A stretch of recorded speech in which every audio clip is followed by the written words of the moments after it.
We will start a new topic. It's called the Abhidhamma Kosa, but then we'll start with the author, Vasubandhu. Now, today and tomorrow, you will find, overlap information like, we talk about the school of Yogacara, and I'm going to go over Vasubandhu a little bit. I believe that Don is going to enlighten us about, both information. Remember when we did the Yogacara, School of Yogacara, the explicit of the secret doctrine? When we did that, we went over the three natures. I don't know if you still recall that. Let me see. We went over the, let's see. Well, when we did the Sandhi-Mochara Sutra, okay, remember that? I think it's about last class. So we did the three nature. So Don may repeat that, in a different angle, from a different angle. So let's, pay attention to him. I believe that, his expertise will help us understand a little bit more about the key teaching of Yogacara school. Today, the Abhidhamma Kosa, it's not Yogacara school, okay? It's before, should I say before? In a sense, it is, yeah, it is before. So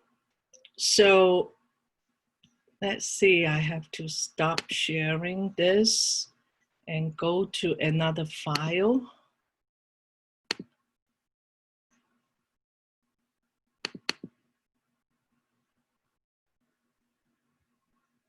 Okay, then I have to go back and share.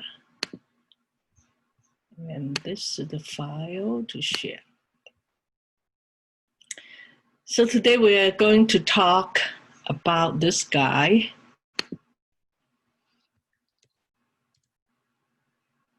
Let's see if I can. Is it a bit, bigger when you look at it or not? Yes, and we can make our window larger. Oh, okay, okay, that's good, that's good. So Vasubandhu, some of the scholar saying that there are actually two Vasubandhu.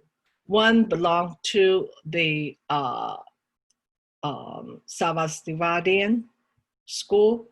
The other one is called the Sutrantika. So one is Yogacara or Sarvastivadian. The other one is Sutrantika. Now the reason that I did not put all the Yogacara school together because first of all, today and tomorrow, all these teaching and all these commentaries are actually authored by Vasubandhu. So I put Vasubandhu together. And then if you remember correctly, I don't want to toggle back and forth. If you remember correctly, I have a chart. On the left-hand side, it says Sutta or Sutra and Vinaya. On the other side, it's called Sastra or commentary. So I list all those, different differences of each category. So if you go back to, later on, I'll show it on the slide too. So from today, before today's class, it's mainly sutta or sutra, like Nikaya, like Prajnaparamita, like the explicit of the secret doctrine. All these are sutras. teachings by the Buddha. Now, commentary are, some of them, most of them are from the disciples, scholars. They kind of put together and, trying to explain what the Buddha is teaching. So those are the commentaries. So we'll show that screen later on.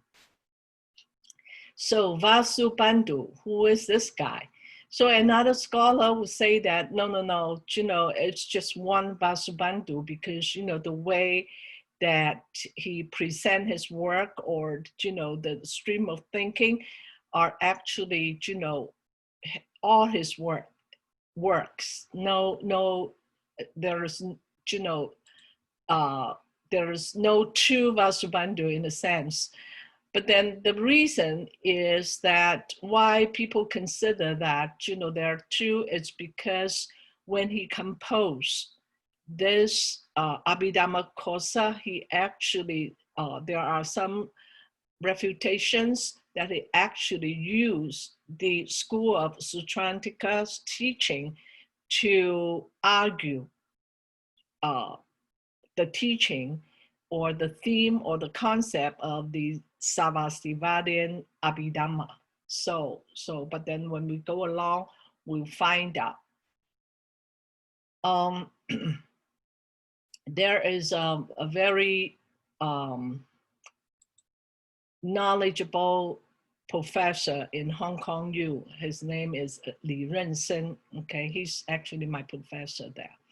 He wrote, many books, study guides on not only the Vasubandhu's work, but also Madhyamika also, many,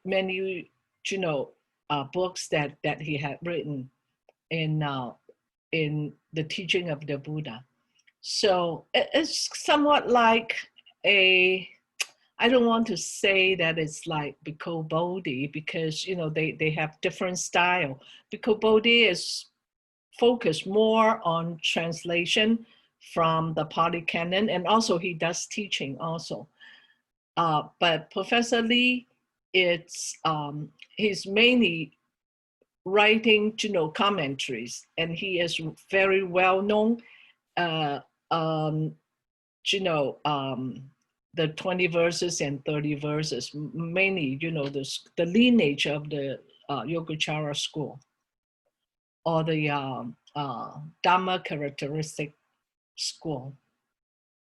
So I pulled from his book some descriptions, some comments about Vasubandhu.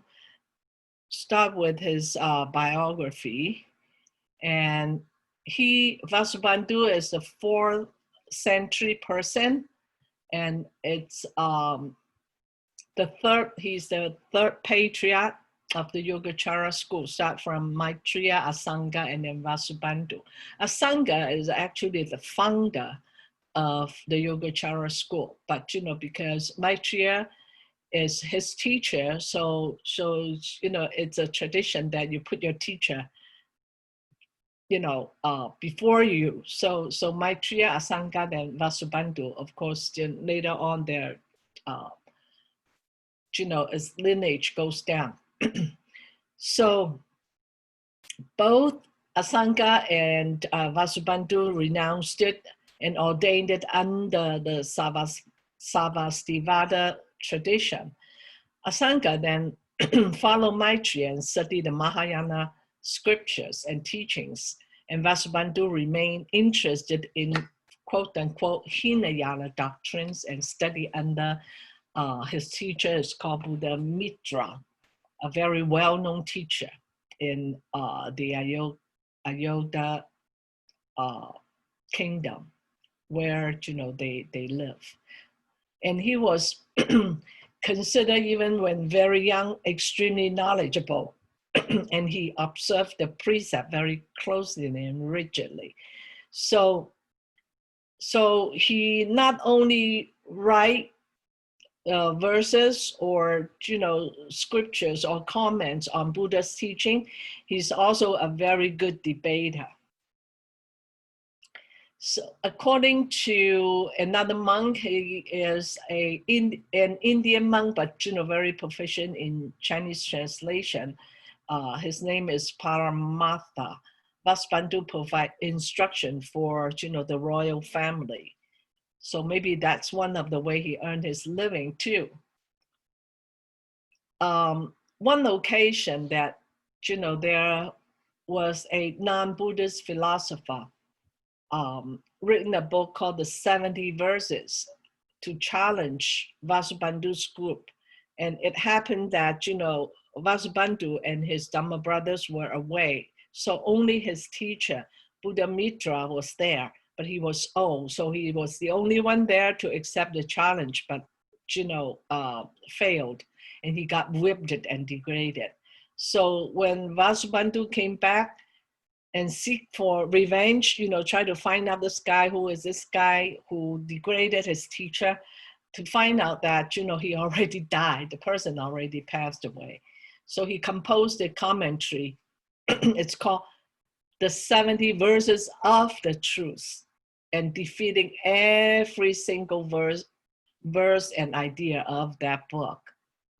But, the guy already died, so I don't know. So in the early school, Sarvastivada was one of the very well-established and well accepted in the Buddhist community. Supposedly, they live in the more north side, a place called Kashmir. So this group of people, they are very intelligent, actually very intelligent. They are considered the Orthodox Kashmir branch of the school, and they have an encyclopedia compiled called Mahavipasa Sastra. Okay, this is very famous, very well known. And then the essence of teaching would be like, almost dominate the Abhidhamma world at that time, okay? So they treasure that very much. So they, just to avoid getting criticism on their doctrine, they set a rule that, that scripture is going to be kept in Kashmir, not expanding, spreading away from the place. So those who wish to learn has to come and stay within the region. So there are 3 versions of how Vasubandhu learned about this Abhidhamma. One is from, I look it up from the Stanford Encyclopedia of Philosophy, that, he actually traveled from his hometown. His hometown is Gandhara to Kashmir. Then, he started to study, and but because he raised a lot of questions, and make a lot of enemies there. So, but then later on he kind of sneaked back to his own country. So that is one version of how he get a copy of that text. Now the other version is, and we are going to visit this piece of work compiled by Corinne. So according to him, Vasubandhu was, he started to doubt about the system, the Vabhasika system, which is the Abhidhamma system, okay? So he started to travel. He decided, because, he heard about the teaching, but didn't learn, go very deep into it. So he traveled to Kashmir and start learning there for 4 years. But then from time to time, he voices refutations of the key points. So his teacher called Scandila, telling him that, you shouldn't do that. You better go back to your own place for your safety's sake. So he returned and he started preaching or teaching the system, the Vapasika system. So that's how, he supported himself, by teaching. And then while he's doing that, at the end of the day or close of the lecture, he would compose a summary verse. So each verse was engraved on a copper plate and hang on the head of an intoxicated elephant. I don't know what happened. How did they do that?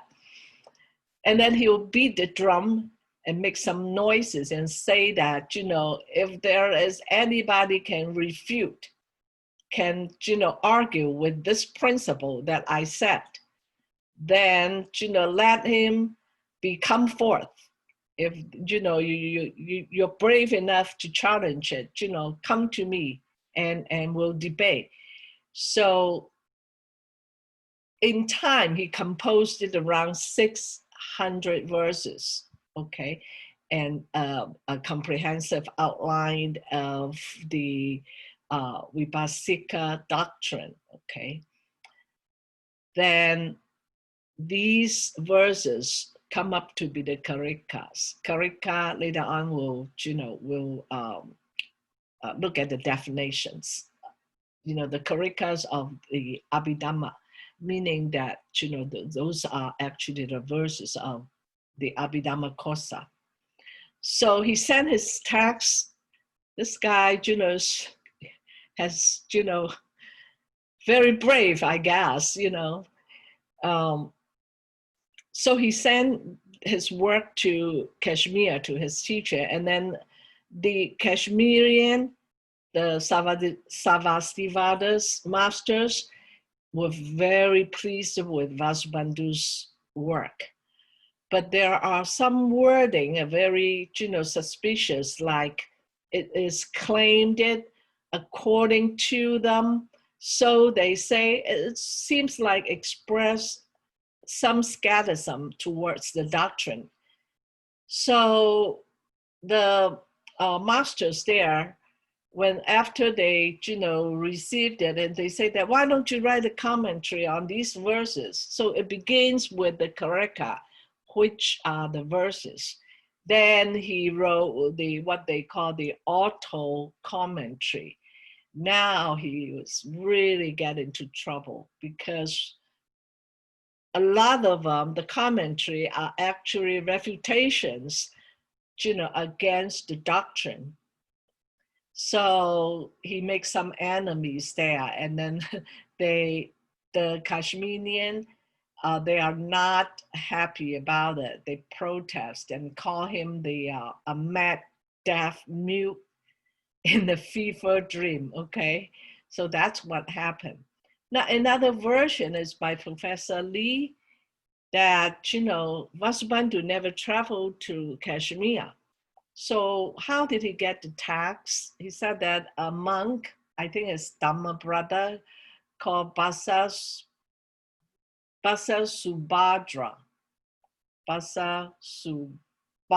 yes, from his kingdom, that where his teachers used to be. This guy actually, went to Kashmir and stayed there for 12 years, hide there, try to memorize the scripture and sneak back to Ayodhya. So that's where Vasubandhu learned the doctrine. So 3 versions. Number 1 and 2 are very close because, all saying that Vasubandhu went to Kashmir. So this Vasubandhu was said to be proficient not only in all teachings of the Buddha, the essence of the 8 schools, but also the Vinaya, the debating technique, and also the non-Buddhist teaching. And we will see in chapter 9 that proves that, he's not only familiar and proficient in the, within the Buddhist community, the scriptures of the Buddha, but also, he's trying to beat down this Hindu concept of the Atman, okay? That's in chapter 9, and I hope that we can get to that, enough time to get to that. So he started preaching the verse of the Mahavibhasa Sutra. Then he composed the Abhidhammakosa Sutra, and then a summary of the Mahavibhasa Sutra that contains the root verses and auto commentary, which criticized the system in various ways, in and out. We'll see when we get to that.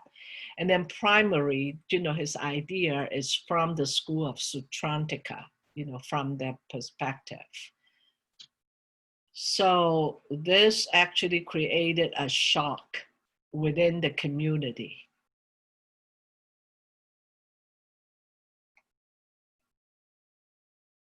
So as we said, that he was interested in the Hinayana doctrine, more the early Buddhist teaching, early school of the Buddhist teaching. He didn't believe in Mahayana teachings, but his brother Asanga, studied under Maitreya, Mahayana teacher. So Asanga, afraid that he would slander the Mahayana teaching, so he pretended, he was very sick and asked Vasubandhu to visit him in their hometown, which he did. There are different stories that, one story was that, Asanga purposely asked one of his disciple or student to chant the Yogacara Bhumi Sastra. So Vasubandhu, as a very smart person, he grabs that. And he was, he liked one of the chapters called the Ten Bhumi Sastra. And then eventually he, extract that Ten Bhumi Sastra and, make some commentaries about it. So this is the Yogacara Bhumi Sastra. I don't know if you remember when we studied the Yogacara school, the Yogacara Bhumi Sastra is one of the key commentaries that, the school follow. So then Vasubandhu turned to study and practice the Mahayana teaching. So he wrote, some commentaries on his brother's work, and then commentaries and explanation on Maitreya's work. So going back to the Sarvastivadin group at Kashmir, there is a scholar or monk called Sanghabhadra, okay, he's very famous also, wanted to retrieve the honor of the teaching. So he spent 12 years of his time to study Vasubandhu's Abhidhammakosa and then compose a commentary. It's called Hale Commentary on the Kosa. So he seeks to discuss his work with Vasubandhu, but Vasubandhu tried to avoid him. So every time he looked for him, he's away one way or the other. So kind of tried to avoid meeting with him. Then before he died, before Sanghabhadra died, he sent a copy of his work to Vasubandhu by, ask his student to send a copy to Vasubandhu and ask him not to destroy his work. So Vasubandhu finally get a chance to read it. And his comment was that Sanghabhadra is a wise practitioner, even if his argument is not perfect. His wordings are excellent. It's just saying that, you look at somebody and say, oh, you're so pretty. Your clothing is so pretty. So what does that mean? I mean, when you see a person, you said that, your clothing is so pretty. You're not saying that the person is pretty, but the clothing is pretty. Exactly the same here. That means, the argument is not perfect, that he doesn't agree, but his wording, the way he put it into words are very excellent. So Vasubandhu renamed the commentary as Abhidhamma Nyaya Nusara Sastra. It's very difficult to. English translation is in accordance with the truth. So it's also included in the Chinese Tipitaka. If we look that up, we can find it there. So 3 pieces of work of Vasubandhu, okay? It's very well known, commonly practiced, commonly taught, circulated around, spreading around, okay? So 3 pieces. Then since he had written a large number of work, that he was titled the commentator of 1,000 commentaries, okay? So the most influential are the 3 pieces. The Abhidhamma Kosa Karika with the commentary, the 20 verses on consciousness only. So the 20 verses on conscious only is a combination of the 20 verse, the Visatika, 20 verses, and its commentary, okay? So it's verses and commentary together. Then it's the 30 verses on manifestation only, okay? So there are 2. I think we have mentioned before that there are two different approaches on these 2 verses. Tomorrow, Don is going to share the 成为实论, which is mainly the 30 verses. Vasubandhu, passed away at 80 years old at his own hometown, which is good. Now, we are now going to briefly introduce the 3 commentaries. Actually, we're going to introduce 1 commentary. We'll leave the 20 verses and the 30 verses next class, because that's when we're going to focus on the 20 and the 30 verses. So brief introduction to the 3 commentary, actually 1. Abhidhamma Kosa Karika and the Abhidhamma Kosa Sastra. Okay. Same thing, Sastra and Basinya is the same thing, okay? So Vasubandhu's verse on the treasury of the Abhidhamma, meaning Abhidhamma Kosa, contains a description of all 75 Dhammas. Dhammas are phenomenal events, okay? We'll get into Dhamma over and over and over again.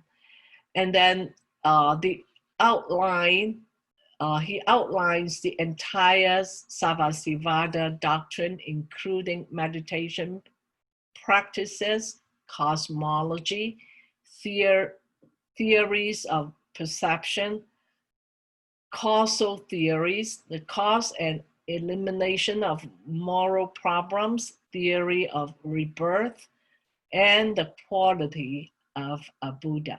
So the treasury and its commentary also expounded all kinds of argument relating to the Sarvasvadian Abhidhamma and critiqued those arguments from a Sutrantika perspective in the commentary, like we said before. The major arguments include an extended critique of the self, which is Atman and Pudgala. Pudgala is another species, okay? We'll get to that. And a critique of the Sarvasvadian theory of the existence of the Dhamma of the three time periods, which means the past, present, and future. So in the treasury, Vasubandhu also argued against a creator God and against the Sarvasvadian theory of Avijñana. How do I pronounce it? Oh, I'll just say the English word. Unperceived physicality or invisible physicality.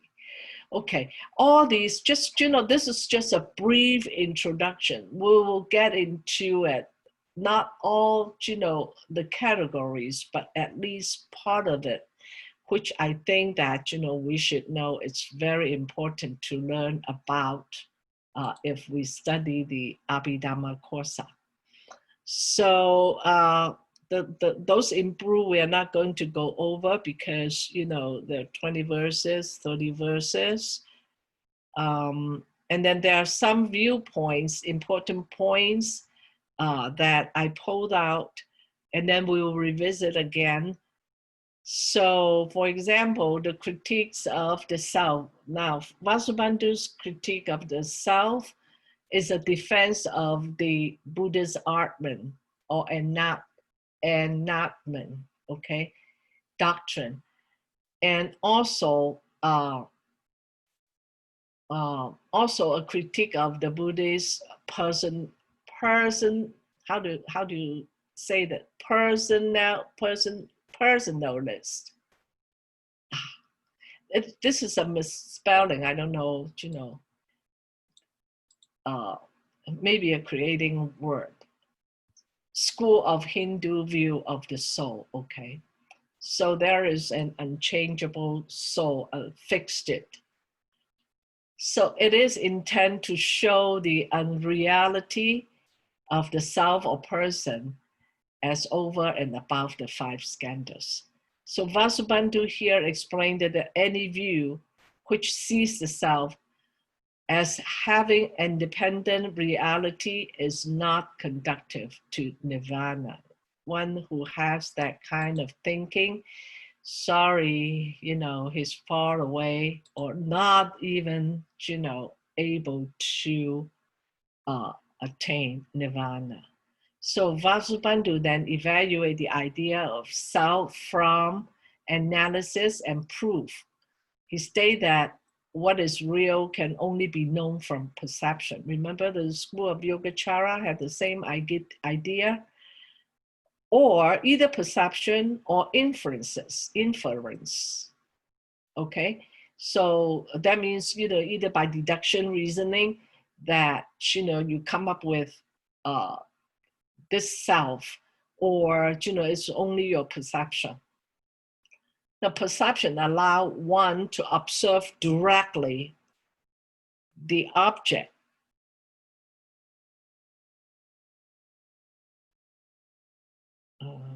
I'm not there yet, right?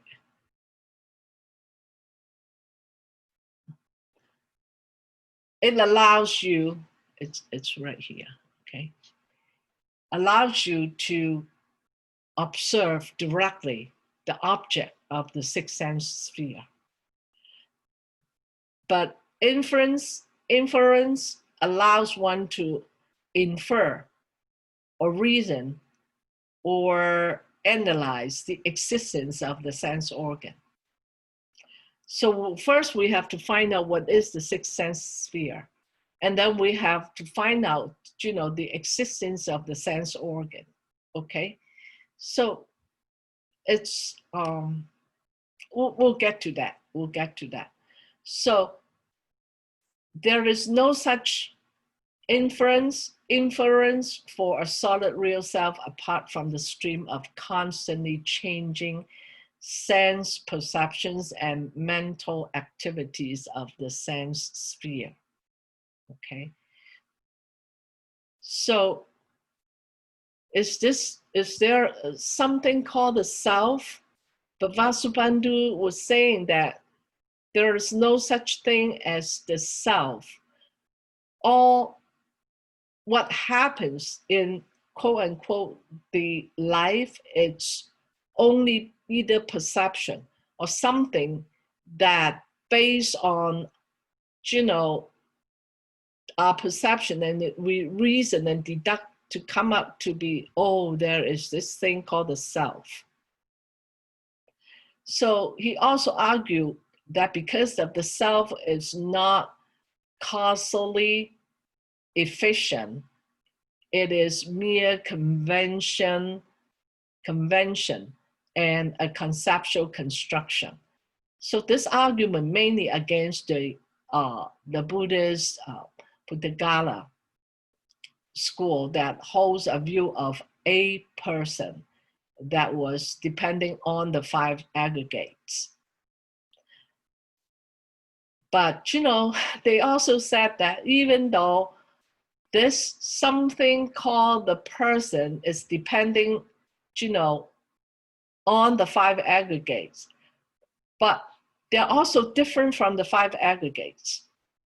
Okay, there is something called the inexplicit personality there. So Vasubandhu said, no. I don't agree with that. He said that the self is made up of constantly changing sensory organs, sense impressions, idea, and mental process. And any imagined unity of selfhood is a false projection. So we will get to take a look on that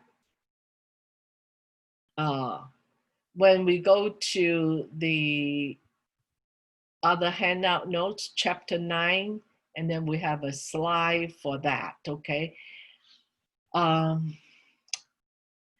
It's quite complicated, because his logical argument, it's very profound that it takes some thinking to understand.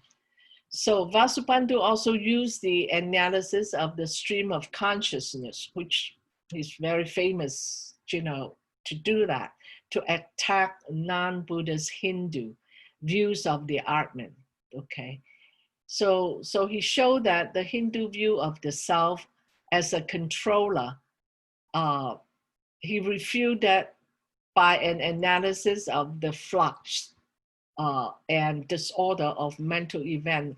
Because, not even mental, some, when we start with the rupa, the rupa, the physical form is also composed of the 4 elements, right? And the 4 elements with their own characteristics, it's arising and ceasing, arising and ceasing, arising and ceasing, interchangeable. So the entire body is making up with those small, tiny particles going through the biochemical reactions and electrical reactions throughout the entire body. So even the rupa, the physical form, is a series of flux and flows.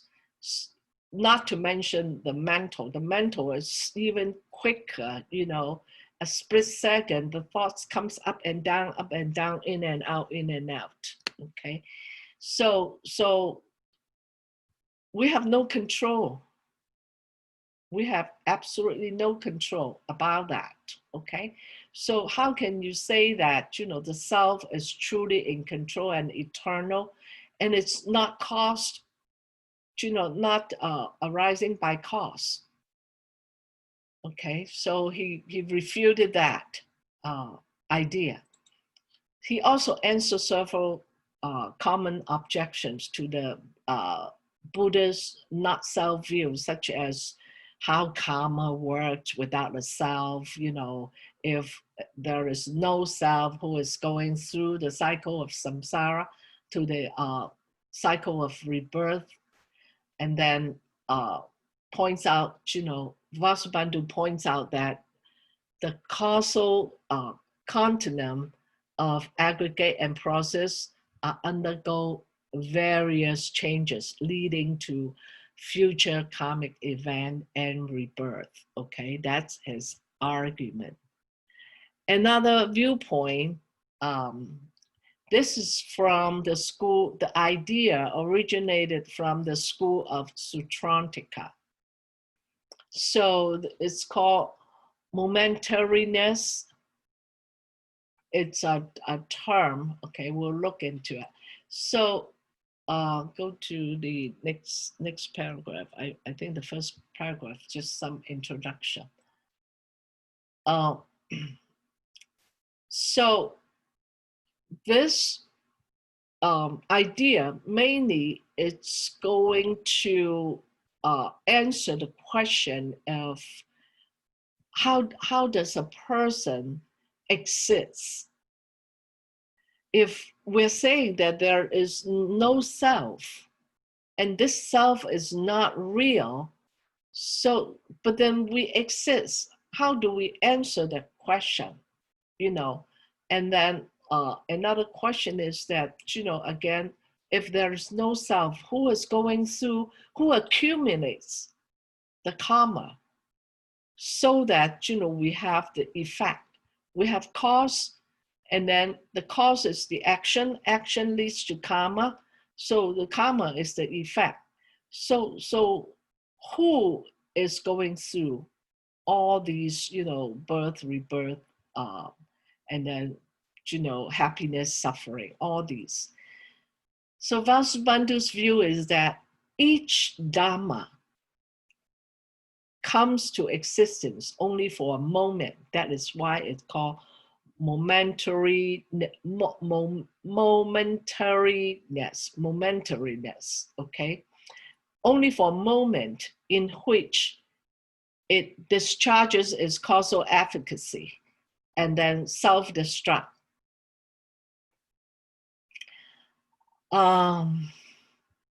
Bear in mind this Abhidhamma Kosa, okay? Because different schools come up with different explanation. So the stream of experience is then a causal series of momentary dhammas. The issue of continuity and transference of karma is explained in the later texts. He later on came up with the story, the storehouse, consciousness, which is the eighth consciousness, the alaya.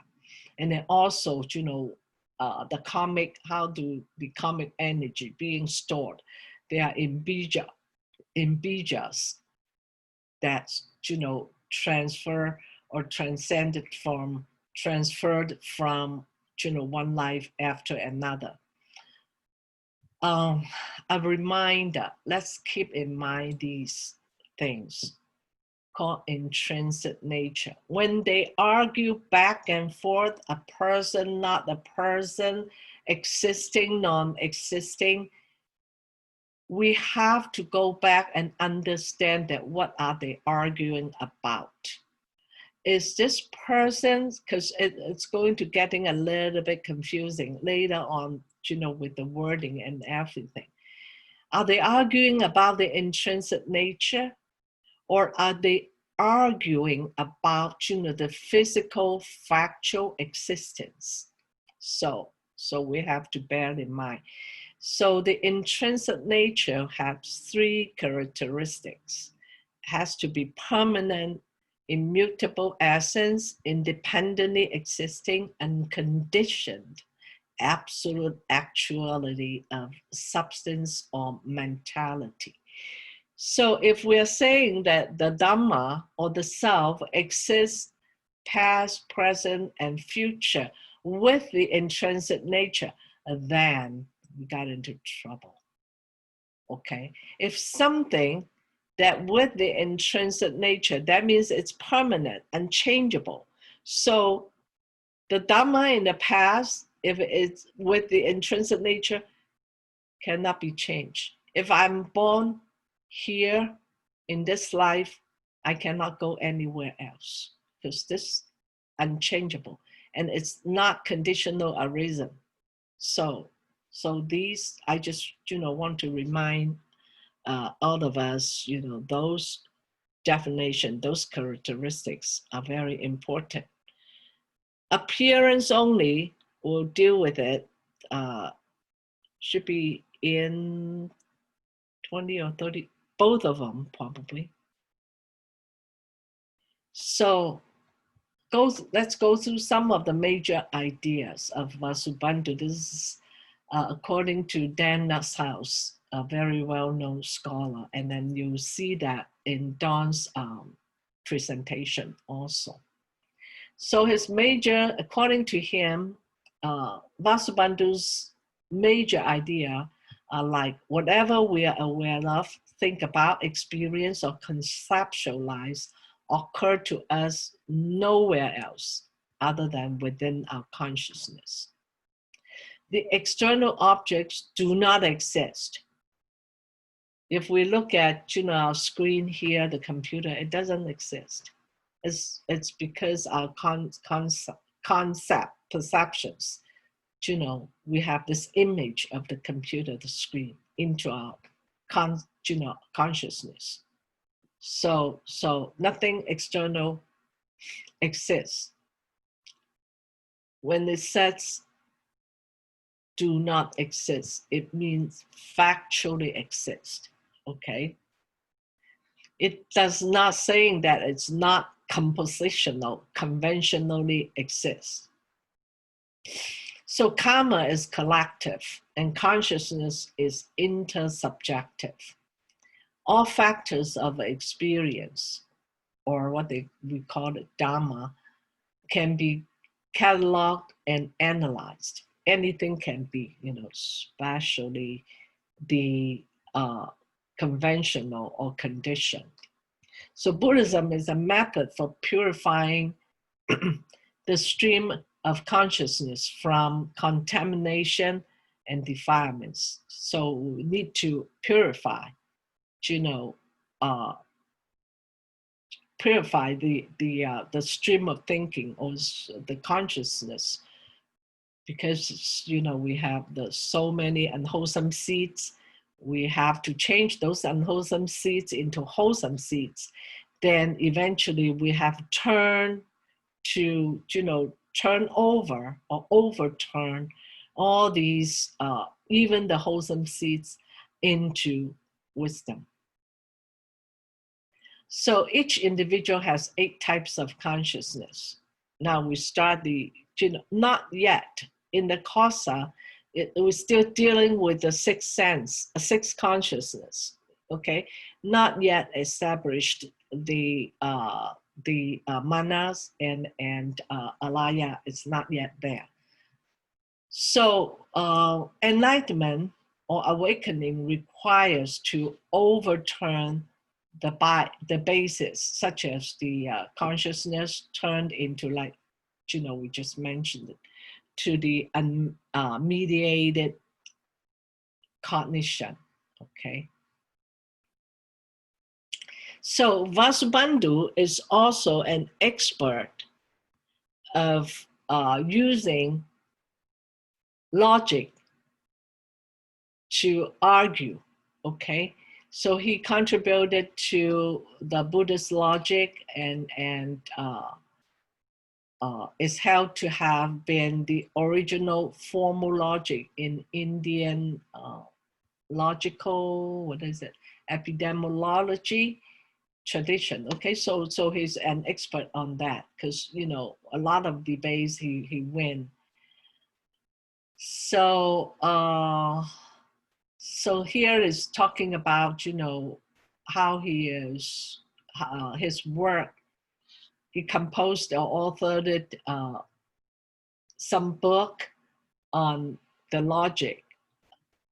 I think some of them had still survive. So if you're interested, the title of that book is called The Method for Argumentation.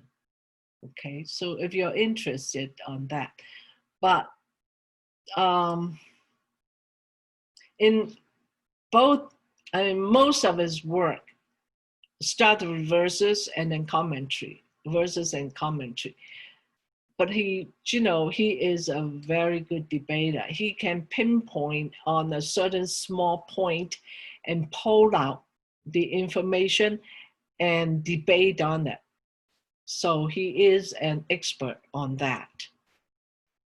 So this is just a brief introduction of Vasubandhu. I believe that, Don will teach us or show us more detail about that.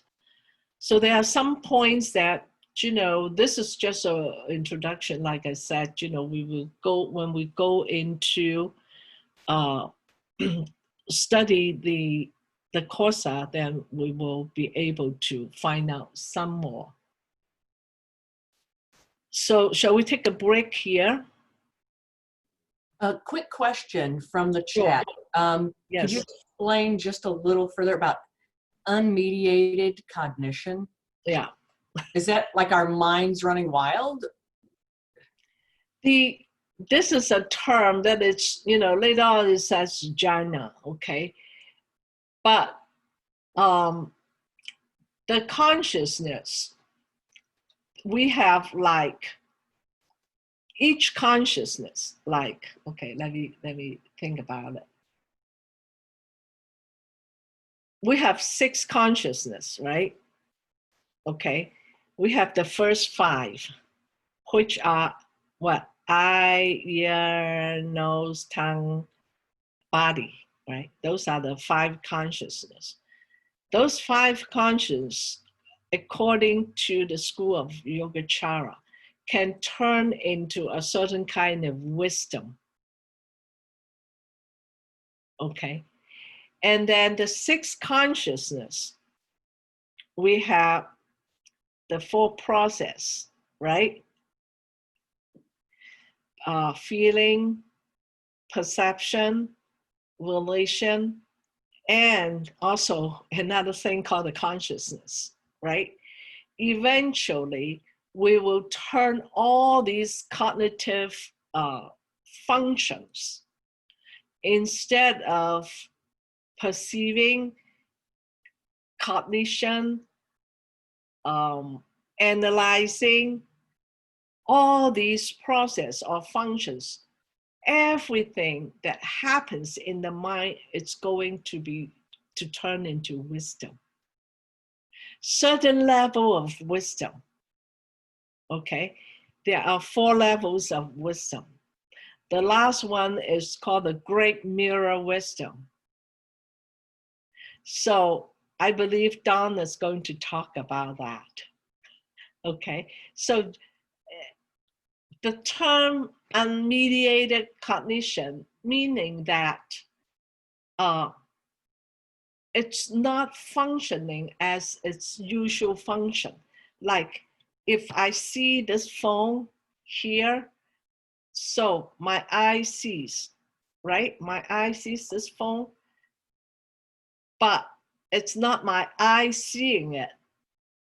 It's a perception, my consciousness. It's an image that I perceive that gets into the mental, my consciousness, my 6th consciousness. So with that, instead of, oh, I like this phone because it's a phone, it's beautiful, it's functionable, then all these, we will have a wisdom and look into it and say, this is actually a compositional existing. So it's there for the use, for convenience, for communication. We should not attach to it. We shouldn't find that, that we shouldn't be sorry if I drop it and break it. You know, those are the wisdoms that will arise, you know, not just what our ordinary habitual pattern. That's what it means. But it goes into very, very much detail. You know, which consciousness turn into what kind of wisdom. There are 4 levels of them. So, you know, Abhidhamma Kosa did not present it that well. It did, but we are not going to get into that, because, you know, when I show you the next file folder, you'll say, oh, okay. So let's keep that in mind, that, you know, there is a way to work to uncontaminate our defilements, our contaminated cognition. Okay, does that answer your question? Would that be okay? Lee, did that answer your question? Oh, that's Lee's question. Yeah, I think so. We'll flesh it out later. But don't worry about too much about it, because, you know, when we get to the school of Yogacara, then we will be able, I believe that tomorrow you all got enlightened, okay, with all these. So this is Kosa. Kosa is before the Yogacara. So we'll just, you know, bear with it for the time being. Just hold off to it for the time being. Okay. So a break. Sounds good. When did we 15 come minutes. back? 15? Yeah. We'll come back in 15 minutes. Wait. So this is, you know, what I was talking about, the compare between the sutra and the sastra. Okay, I just, you know, we have that before, so just, you know, a little bit of reminder. Okay, let's get into it. Some definitions. Abhi, what is Abhidhamma Abhi? So in the Theravadan tradition, it means higher, supreme, excellent. But in the Sarvasvada tradition, they have a different, or not necessarily different definition. It's called facing, regarding, you know, like turning towards, okay? So Dhamma. Now, Abhidhamma here, the Dhamma here, meaning teaching, doctrine, truth, law, precepts, including, you know, the Sutra and Vijnana of the Buddha. So Kosa here means storeroom, treasury, storehouse, conceal, accumulated, including, rely on, okay? So we have a higher supreme teaching that is a treasury, Abhidhamma Kosa, okay? Karika, meaning commentary in verses, okay? So there are commentary in long form or text, but this is Karika meaning in verses. Now Bhāsya, it's the same as Sastra. I believe that I heard about Venerable Kai mentioned that there is a difference between the two. But, you know, for the time being, let's treat it as the same, because too many things to remember. So it's a treatise. It also means commentary, okay? Remember, Dhamma here means teaching, the capital D, okay? Then we have 2 other terms called conditioned, which means a compositional existing. and is subject to change. And it's common to 3 periods of time, past, present, future. So it could be a conditioned Dharma or phenomena in the past. It could, it could be a conditioned phenomena here at the present and also in the future, okay? So it's common to all 3 periods.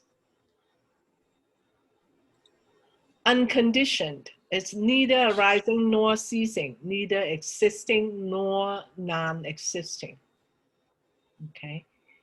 That is ultimate truth.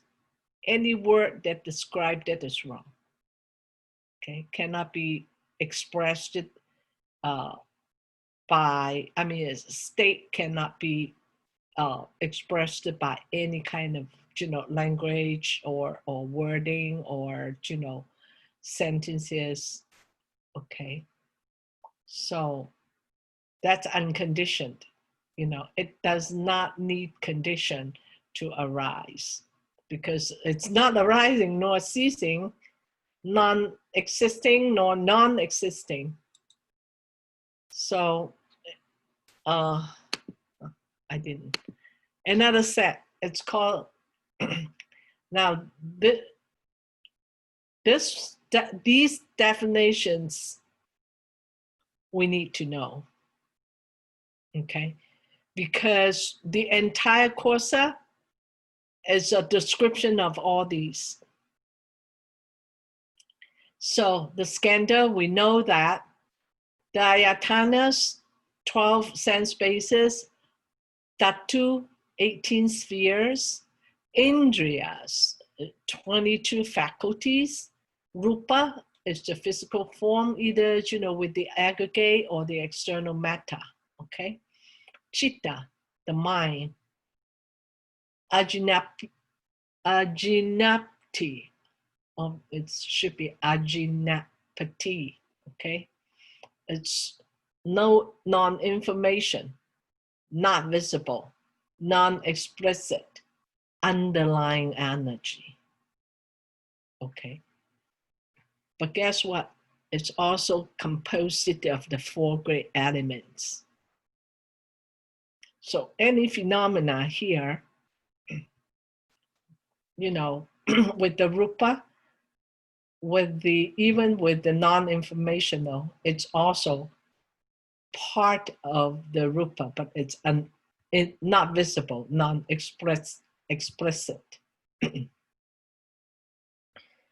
So those are the definitions. So here we were talking about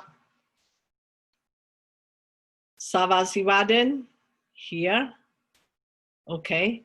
Sutrantika, it's part of the Savasivadan, but, they are separate in doctrine, in ideas.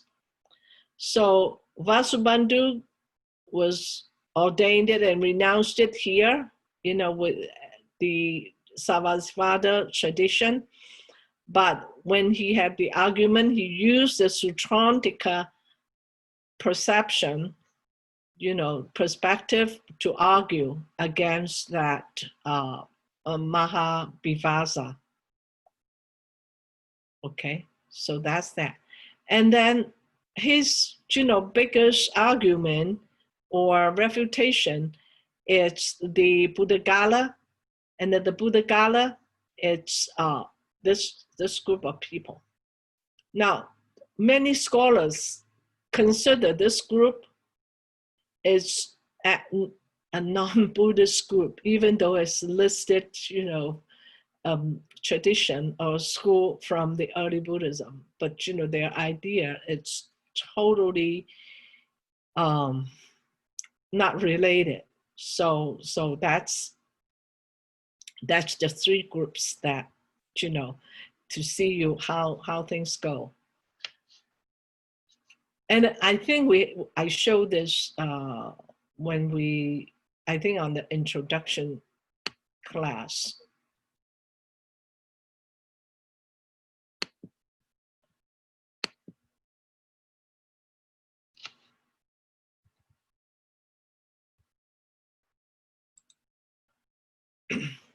This is a very good book. Unfortunately, it didn't get translated into English. It's called The Essence of the Causa. It's by Professor Yang. So here are his, description on the Abhidhamma Kosa. He said that Abhidhamma Kosa means in accordance with. Remember, we just talked about the definition. It's turning towards what? The teaching. Okay, so in accordance to the teaching, to study, observe, examine, reflect, and analyze the teaching of the Buddha. Okay, that's the purpose of that. And then the Dhamma is the teaching of the Four Noble Truths and the teaching of Nirvana. So observing the principle of the Four Noble Truths and realizing the condition of Nirvana's purpose. To do this, we need the righteous wisdom, not just any kind of wisdom. It has to be the righteous wisdom to give rise to the non-contaminated righteous wisdom. We must observe in accordance to the teaching of the Four Noble Truths. So here, Abhidhamma meaning, Abhi meaning in accordance with, Dhamma, the teaching of the Buddha. Which part of the teaching? The Four Noble Truths. Okay, so we must observe in accordance to the teaching of the Four Noble Truths. Okay, so that's Professor Yang's teaching about that. Then I think from his book, I put forth a chart here. So the Four Noble Truths can be divided into two parts. One of them is called the delusion part, a sphere of delusion. The other one is the sphere of a realization. So let's take a look. Anything, noble truths, depending origination, we talk about cause and effect, cause and effect, cause and effect. Okay, those are the key teachings. So how do we label the Four Noble Truths? Now, the first one, suffering, right? We all know that. Is it a cause or an effect? Is suffering a cause or is it an effect? It's an effect. Yeah, because, we're here, we're bearing the fruit or the result. So it is an effect, right? And then it is conditioned. Did I spell it wrong? Yeah, I missed one I here. Okay. Conditioned. Oh, I'll change it later. Oh, you guys can change it. This is called conditioned and contaminated. Condition means that it's the conventional truth because, it needs condition to arise. Suffering needs condition to arise. Of course, they are contaminated, right? So the effect here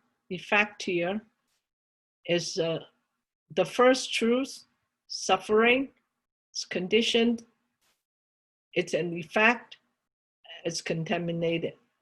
Why? How? Because we suffer from all these birth, old age, sickness, the 8th type of suffering. So let's move to the next one. It's called conditioned and also contaminated. But here now is the cause. Of course, the second noble truth, causes. What caused the effect here? It's all these 3 basic defilements. Okay, greed, aversion, ignorance, all these. So we have the effect here, we have the cause here. Now, the next sphere of realization, again, we have an effect here, okay? The third truth, cessation. But this time it's unconditioned and uncontaminated. So this is the ultimate truth, the ultimate truth. So when we reach that state, is it a cause or effect? It's an effect, right? It's a result. So here is the effect, the result. So how do we get there? What reason that we can attain this effect? We have to go to the next one called the Noble Eightfold Path. Still conditioned, still conventional truth, but it's uncontaminated. So if we practice this, we can get to the effect of cessation, okay? And then here are the, the right action, the eightfold, the Noble Eightfold Path. So what do we need to do? We need to realize or understand the suffering, okay? We have to face it. Then we have to eliminate the cause or cut off all the causes. How? We practice the path and then finally realize cessation, okay? So effect are the suffering, which is, our situation, our condition here now, our situation. We are facing all this birth, old age, sickness, and death, right? And then this is the effect. This is due to our, past action that bring us here to go through all these. So what are the cause? It's because we have all these defilements, okay? Craving, aversion, and ignorance. So we find out the cause. Then we practice. The way to get out of this, the suffering and reach a cessation, then we have to practice the Eightfold Path. Then we'll be able to realize the cessation, okay? Cessation, in other words, means nirvana or awakening, any name. So come to the causa. Now, like I said, this is, this book is compiled by Corinne. A very good book, very good book. We will take a look on it. Then, we'll see how much material that he put together to come up with that. And this is not just one. So handout 2, 1, 2, handout 3 and 4 are both compiled by him, okay? So it gives us a reason why people start to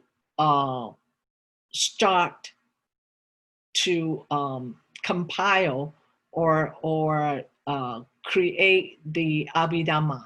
So the Abhidhamma, it's called the force or reason or incentive for the Abhidhamma approach. Let's take a look.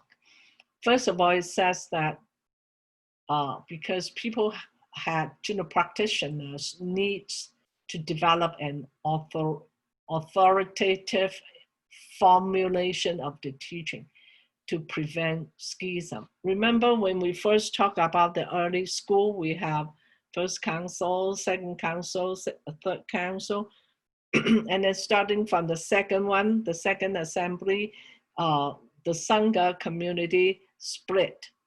Okay, there's schism in there.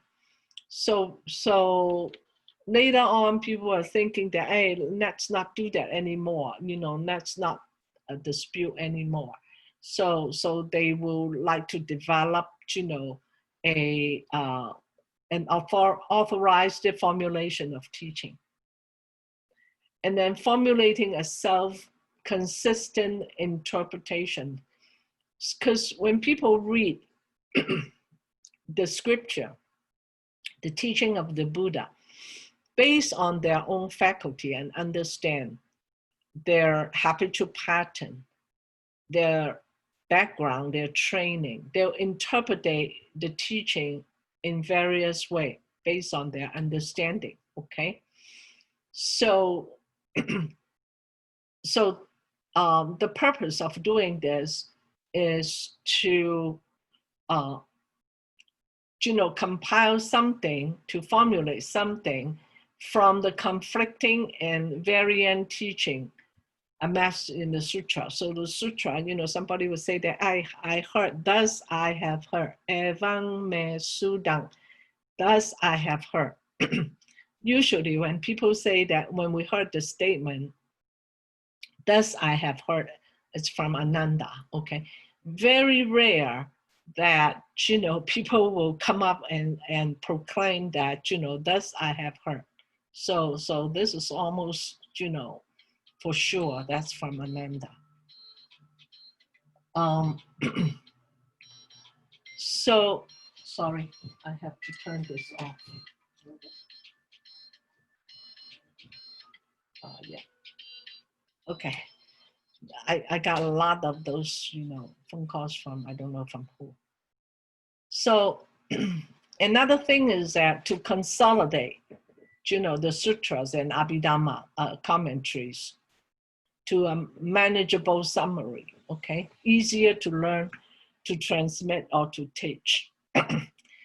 So another thing is to work out unresolved, unanswered, unanticipated questions and problems. So it's sort of like filling the doctrinal void or gap, developing a comprehensive approach to doctrine towards a unified, coherent, all-encompassing system.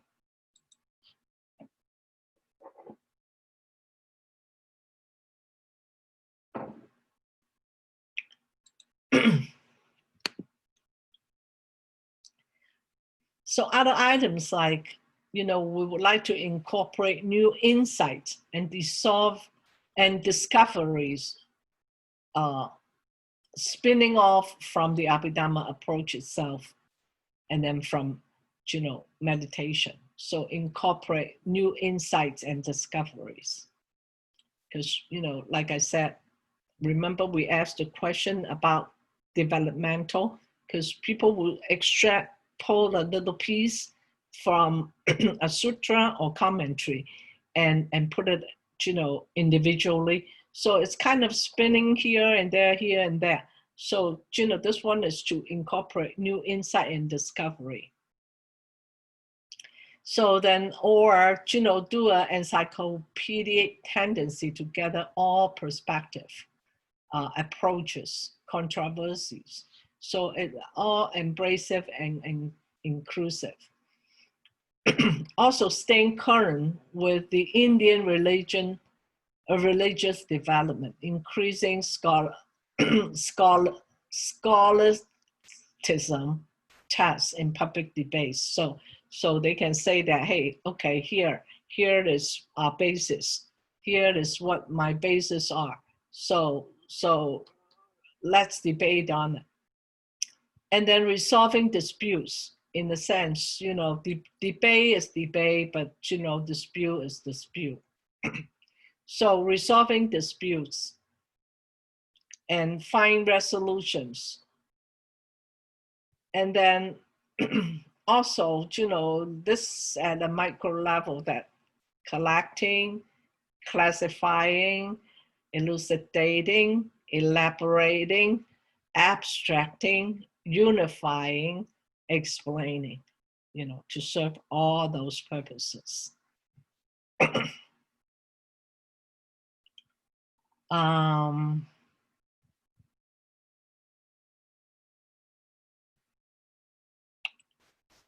thinking about,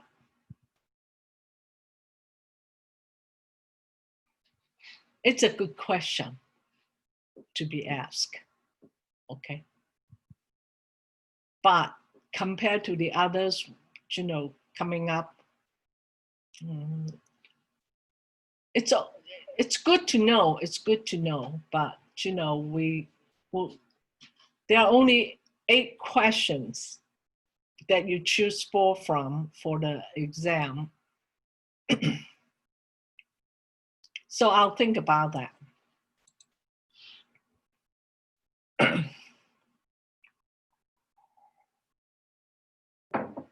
So next one would be, you know, talking about the Abhidhamma methodology, the major doctrinal controversy in the Kosa, and then also the Dharma Theory. Those are the 3 items that, you know, we need to understand.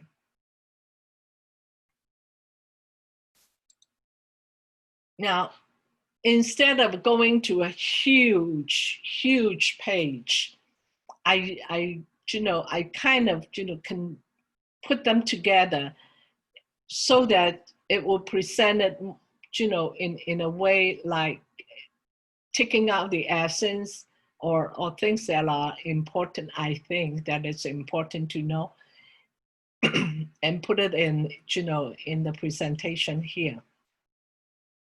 But if you're interested, I have, you know, the note, which is Abhidhamma Kosa -3. It's on page 5 for what we just said, okay? It's there, I just, you know, take it out from there. Now here, all these methods, you know, methodology, doctrinal, controversials, and then Dharma theory, they're all on page 14 and 15, okay? It's there. We'll try to, you know, take a look because, you know, my screen I cannot toggle back and forth. But when we get to it, you know, we'll show it. So these are just some points that I think that we should know. Remember, we talked about the Dhamma before. What's the meaning of Abhidhamma? The Dhamma there, we're referring to the Four Noble Truths. And then here, another explanation of the Dhamma is the analysis of what is happening into a collection of distinct forces.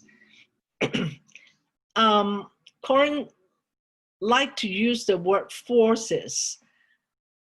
I'm leaning more towards energy or function.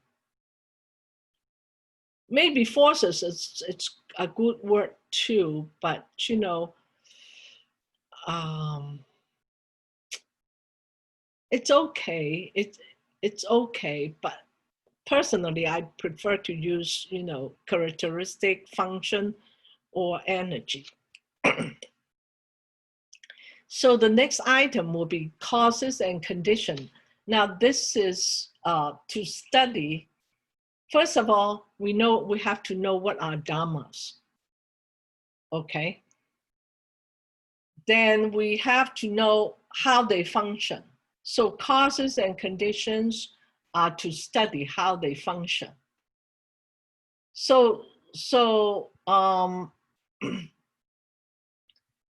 usually when we talk about causes and condition, we refer to the 12 links of dependent origination. It's very simple, very easy to just, you know, look at that, you know, like ignorance, because of ignorance, what happened?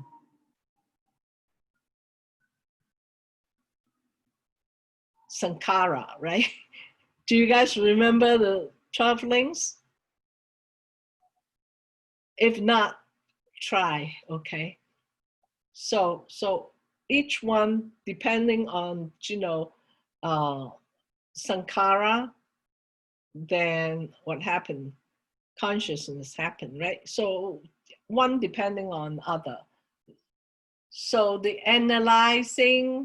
analysis of various group of Dhamma, okay? We will have a detail, I think about 4 pages talking about Dhamma.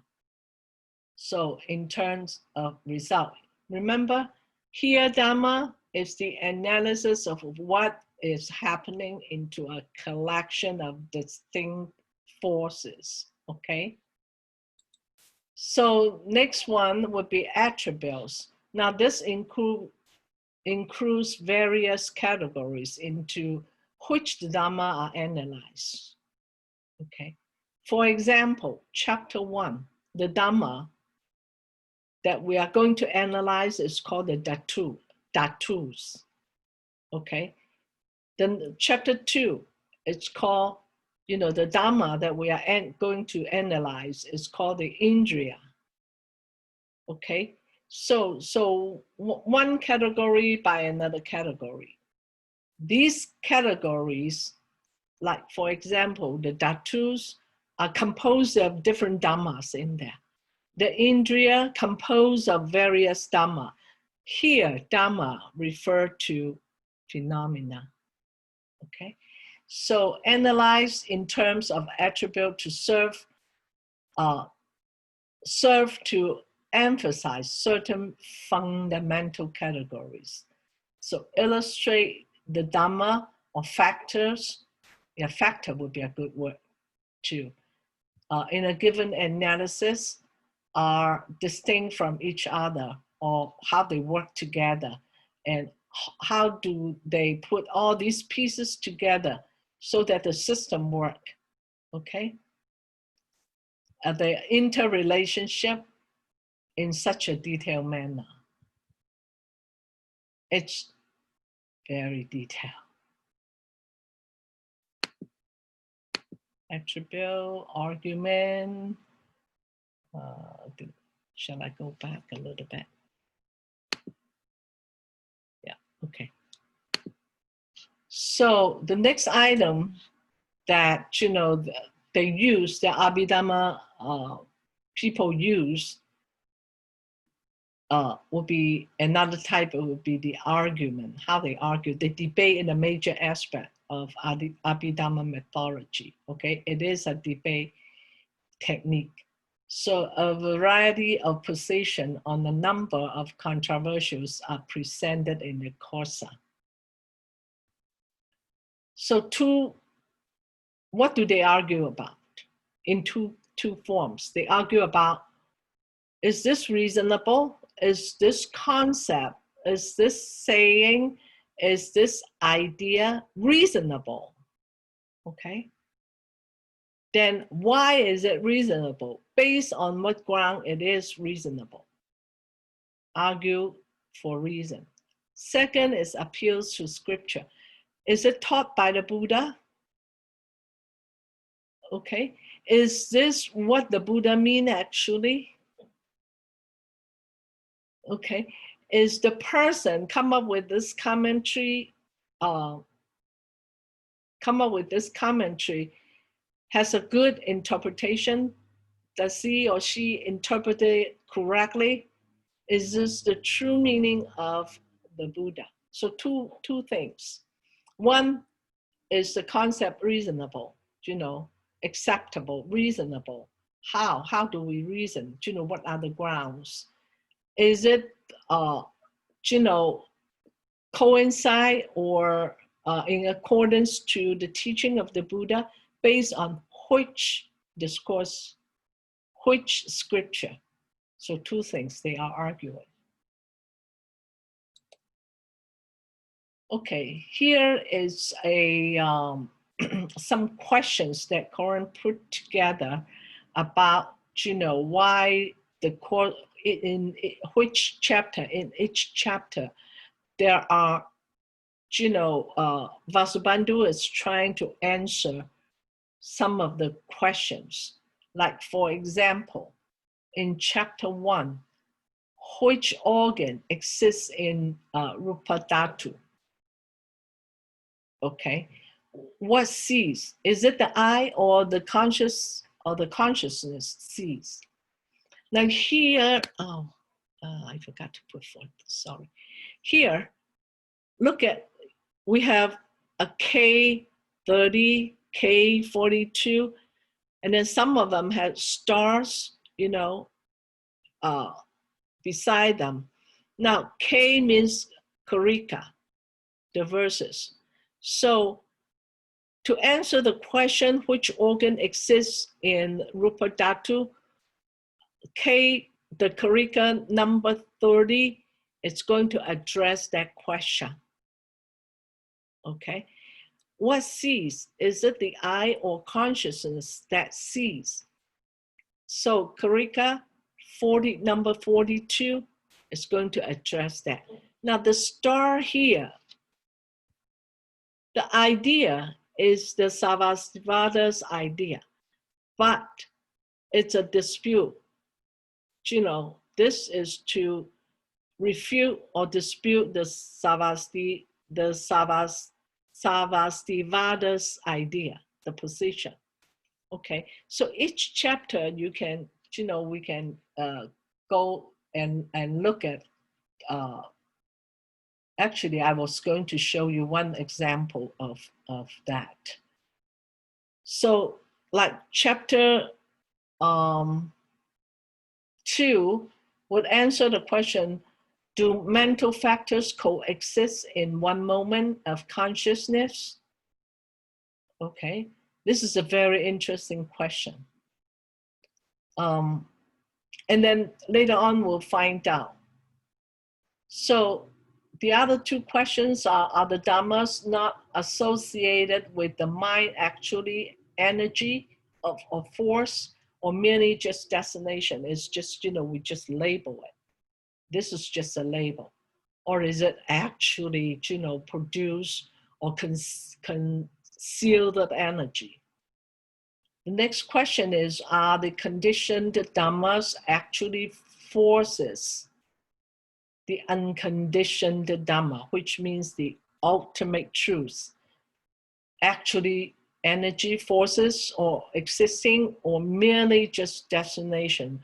Because we have to show this group are the conditioned. So there must be another group called unconditioned.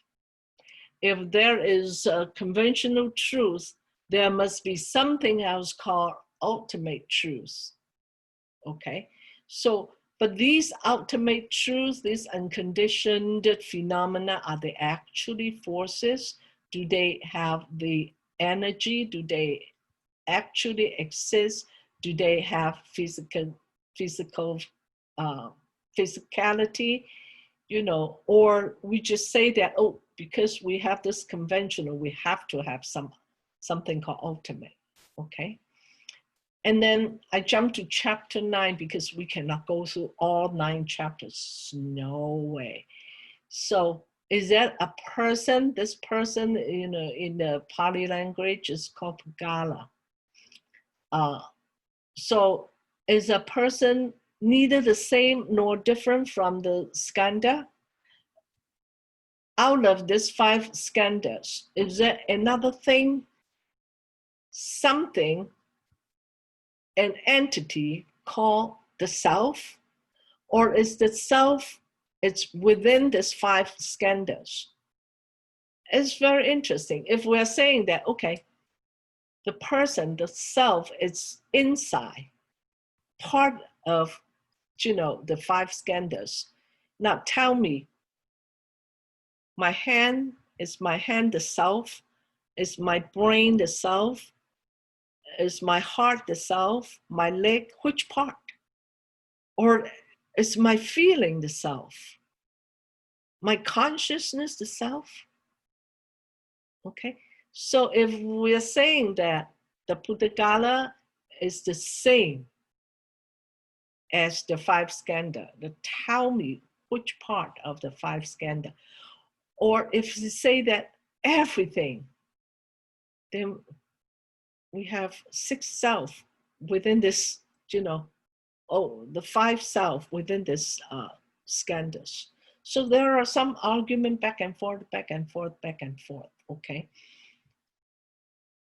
So chapter 9 is like that. I put, you know, 1, 2, and 9. Of course, there are others, like, oh, here, it reminds me to refer to this. So I have to stop sharing this screen and go to Karika.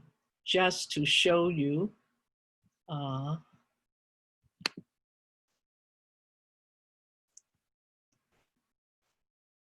Did I say 3? Yeah, 3. Okay.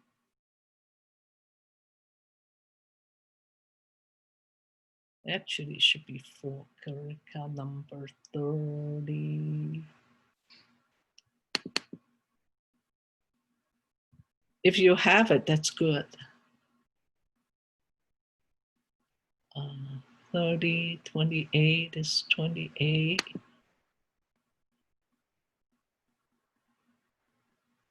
Maybe I'll just do it here. Okay. See here, in chapter 2, the question, do mental factors coexist in a moment of consciousness? Okay, starting from, this is 3a to 3cd, those are the verses. Up here is the Chinese version. Here are the translations. Okay, for example, it says the others are of 3 types. So what others? All exist. 14 exist. Okay, here. 30b here, actually saying that the question is, which organ exists in Rupa Dhatu, right? 14 of the organs exist in Rupa Dhatu, okay? And then it gives you all the description here up to, I think, 32, okay? So 30, 31, 32. 3 verses are talking about, you know, the question, this question, which organ exists in Rupa Dhatu? So this is, you know, it's got like how many verses here? A total of, I thought I have that.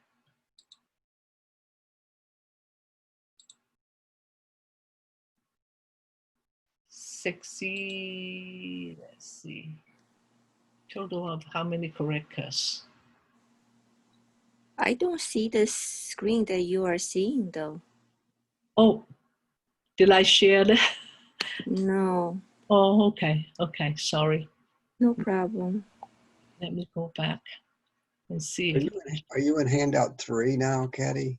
4. 4. It's very weird that, okay, see if I can share. You guys see it now? No? Yes, it's just very small. Okay, it's very small. It's you know. You just need a bigger monitor, Lee. Okay. Okay. Or better eyes. Oh, it's very difficult for without the mouse. I'm moving the, so 25. Okay, it's very small because I cannot see it very clear myself. So like, okay, maybe this is, you know, a little bit better. So these are the verses up here. So if you're interested, you can read all of them, okay? I just want to see. I think at one point I have that. My computer is acting up.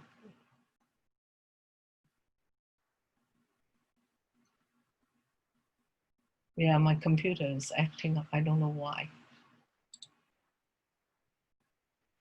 Open too many files. No, all of a sudden. Okay, sorry about that. Here, are you? I can kick you off the screen share if you want. If you think that No, might help. it's not. It's not you. Okay. It's my big computer here. Oh, Okay. Okay. Because I cannot see it. So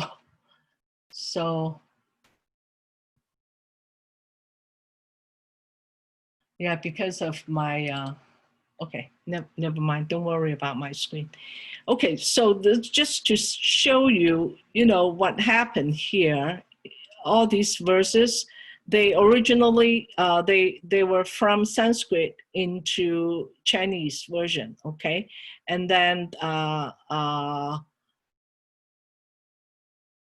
they translated into English version, plus Koreans compiled together. I'm not sure if he translated or somebody else translated. So, but it should say here who translated. Let me see.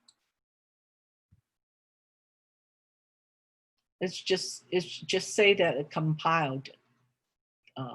Didn't say that who translated it. So I'm trying to look. Yeah, it didn't give me the translator here. So this is file number, the PDF file 4. Okay. So if you are interested, you can, go very deep into it. So I just stop sharing and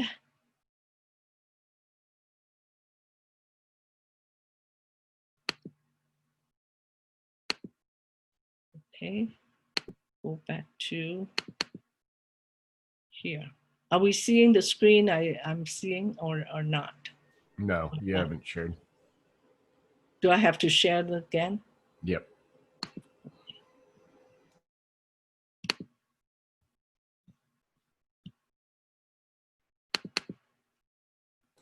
There you go. Okay, good. So go back to the chapters. Okay. So chapter 3, questions. Chapter 4, questions. Chapter 5, each different questions. And then, reference to all these karikas. So chapter 8. So today we are going to focus on 1, 2, and 9. Hopefully we can get through all those. So another topic, remember when, let's go back a little bit. We have the methodology.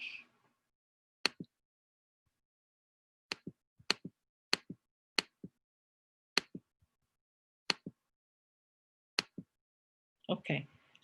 We went over, covered the methodology, the major doctrinal controversial, and then now we are, up to the Dharma Theory.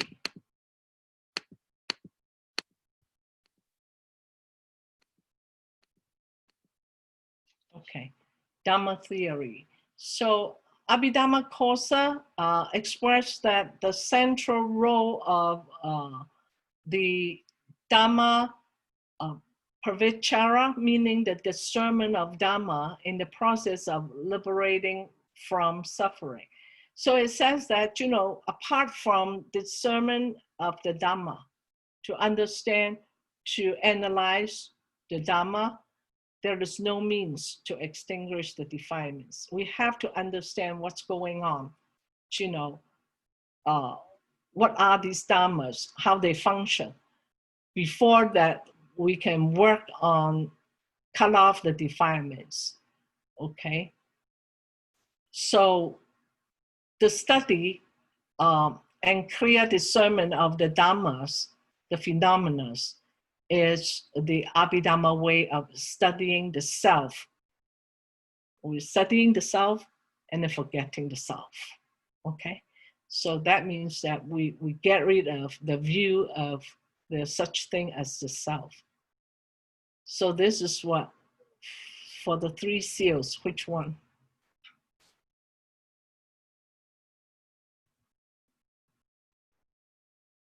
Remember? Impermanence. Is it? Think about it. I What guess are it would be non-self, wouldn't it? Yeah. Anicca, anatta, dukkha. Remember? Okay, so this is the anatta, non-self. Okay. The dukkha is included in the impermanence because it's impermanent, therefore dukkha. So there, the Mahayana tradition at the nirvana. Okay. So this is essential. Next one, we got a lot of this Dharma theory. Okay. So how to discern?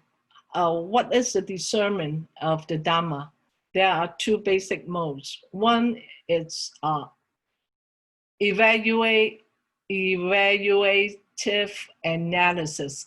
Clearly distinguish what is conducive to awakening and should be cultivated, and what is conducive to the cycle of suffering, then it should be abandoned. Because if we don't understand what's going on, we don't understand what the phenomena are, how they function, we cannot, we cannot decide which one to work on, which one to get rid of. Okay, so that's what it means. The second one is a descriptive analysis of ordinary experience in order to reveal its true structure and thereby release all attachment. Again, this is, trying to get rid of attaching to the something called the self. And Albert Cohn stated that Dhamma are elementary constituents of emancipation cognition. Okay, it's a necessity. It's a key ingredient. So in the full developed form of the Savastivada, Dhammas are really a real distinctive type of forces. Okay, so for the Savasvadians, they are very specified. They specify the importance of this, what are the phenomena, first of all. Second, how do they function? How do they work together? Okay. The next one is Dhamma are distinct. Remember the before we have, here, the last sentence is, a real distinctive type of force. So the next one is saying that, they are distinct, they're different, or, I won't say separate, but, they're special in a way. Then why are they special? How can we discern, separate, understand each single one of them? They cannot be reduced to each other. Like fire is fire, water is water, air is air, earth is earth. Okay, we cannot say that, oh, the same thing. Okay, now they are not separate either, because without those four elements working together, they don't function. Each one cannot function in isolation. Okay, we need those four elements put together, function together. Then all the samkrita dhammas, meaning the conditioned dhammas, are conditioned. Of course, they call it conditioned dhamma. So they have, their own parts and aspects. So many conditions give rise to one dhamma, which functions in various ways. Okay. Then they are reducible only in the sense that reducing them further strip them of their distinct quality. So a Dhamma is included in its own nature. Now here, the nature doesn't mean the intrinsic nature, because the nature used it in Abhidhamma, it's not the same as used it in Yogacara. Okay, its own nature because it's distinct from the nature of the others. That means that characteristic is different. Like water has a characteristic of adhesiveness. Okay, so this is not talking about the intrinsic nature. Okay, then Dhamma are forces, functions, or efficacy. So Dhamma are nothing, are not, Dhammas are not things. It's not nothing, okay. Are not things. There is, you cannot call it a thing or substance. They're not. They are dynamic events rather than static entities. The only way some Krita Dhammas, all conditioned phenomena, exist is as conditioned. So it's either the Dhamma, the phenomena, either acting as a condition for something else to arise, or it's, you know, the conditioned, a reason phenomena itself. Okay, so let me see if I can give an example.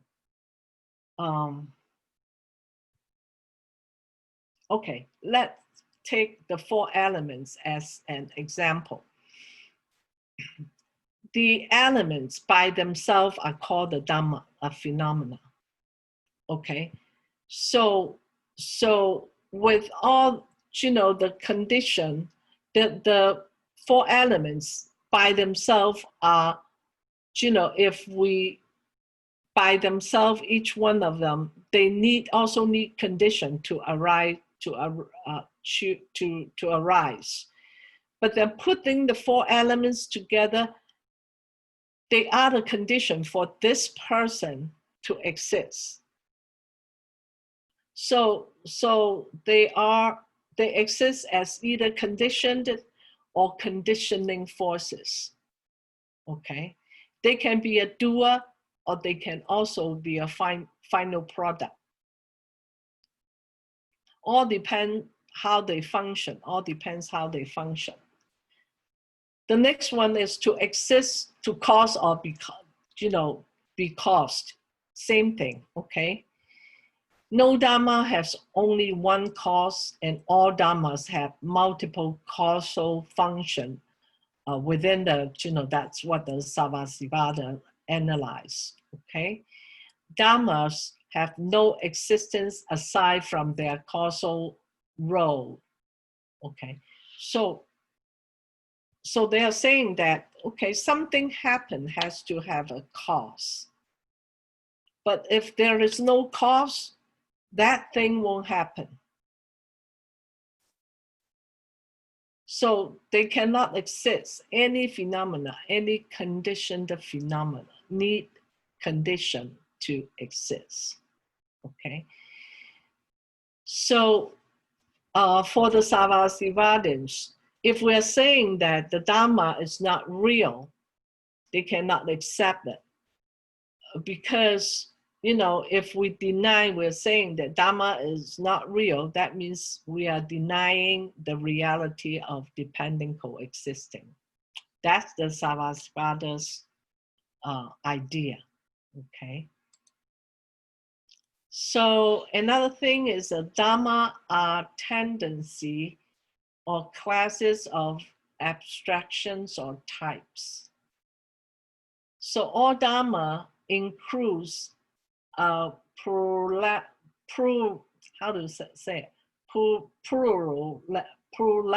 of phenomena. You know, I even check the sound of it, but still cannot pronounce it. Okay, includes, you know, not just single, but many put together, the phenomena. The phenomena that can be classified under a given Dharma can vary in degree or intensity, as well as quality or kind. So one example is, again, taking the 4 elements, okay? We know that the body, the physical form, is composed by the 4 elements. So sometimes we'll feel that, oh, here is heaviness on my leg. That means the earth element is dominating at that time on that part of the body, okay? But sometimes, you know, I feel like heat. I feel like coldness.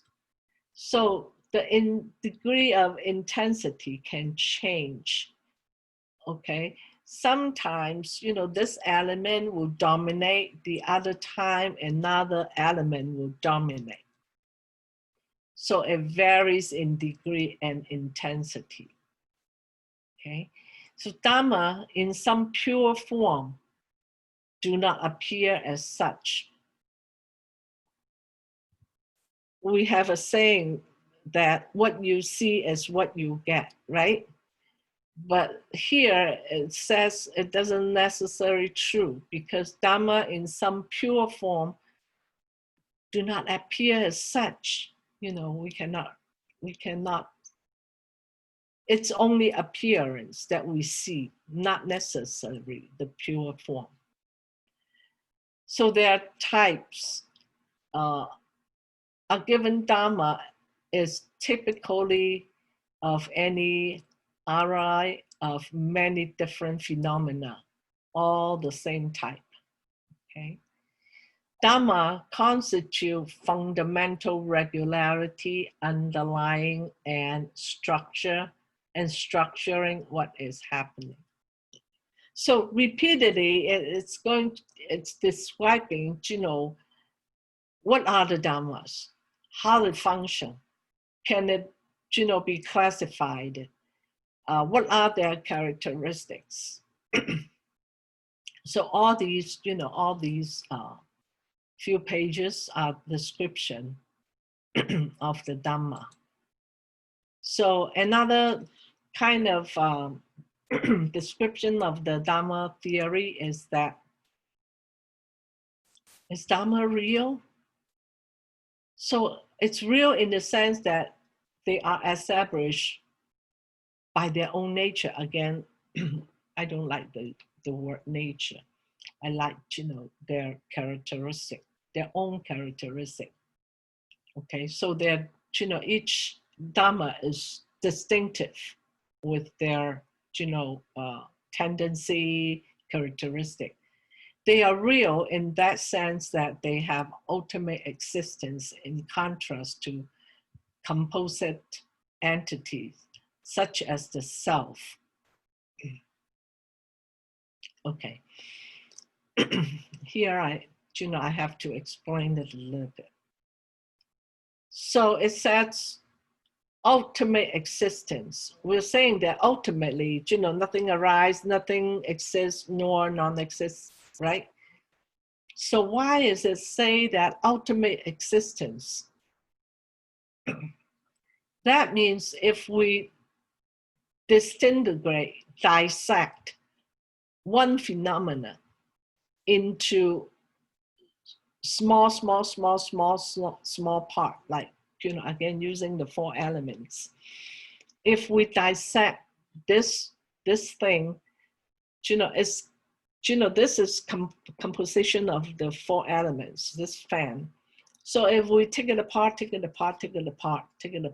okay, then we know that, you know, there are still some parts existing. That is what they mean. But then if we're saying that, you know, this fan is really existing, it's a compositional existence. So this is a conventional existing, not the ultimate, not down to the smallest, tiniest particle. Okay, so that is what it means here. Okay. So conventional entity depends on designation for their existence. Dhammas do not. So it's saying that, you know, phenomena down to the very tiniest part of it, you know, the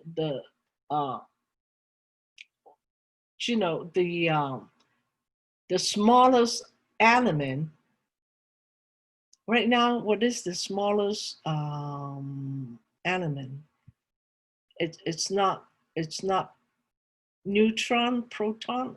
What is the smallest? I think, you know, they're still discovering the smallest element. Is So, it called kappa? oh, kalapas, yes, that is, kalapas is the tiniest particle in the Buddhist description. But, you know, right now in the scientific world, they are kind of, you know, still discovering the tiniest one. But, you know, kalapas is the Buddhist term of describing the, you know, the smallest particle. So, Quark is what you're looking for. huh? A quark. Oh, okay. All right. So, but still that is still, you know, so the Savadivadians saying that, okay, that's still ultimately existing. When we took it apart, it's something that exists. But when we put it together, that thing that being put together, that compositional entity, it's only conventional existing. Okay. But then if we come to the Madhyamika, they totally turn it around and say, wrong. But, you know, we're studying the Abhidhamma. This is where we go, okay? So Dhamma is which bears self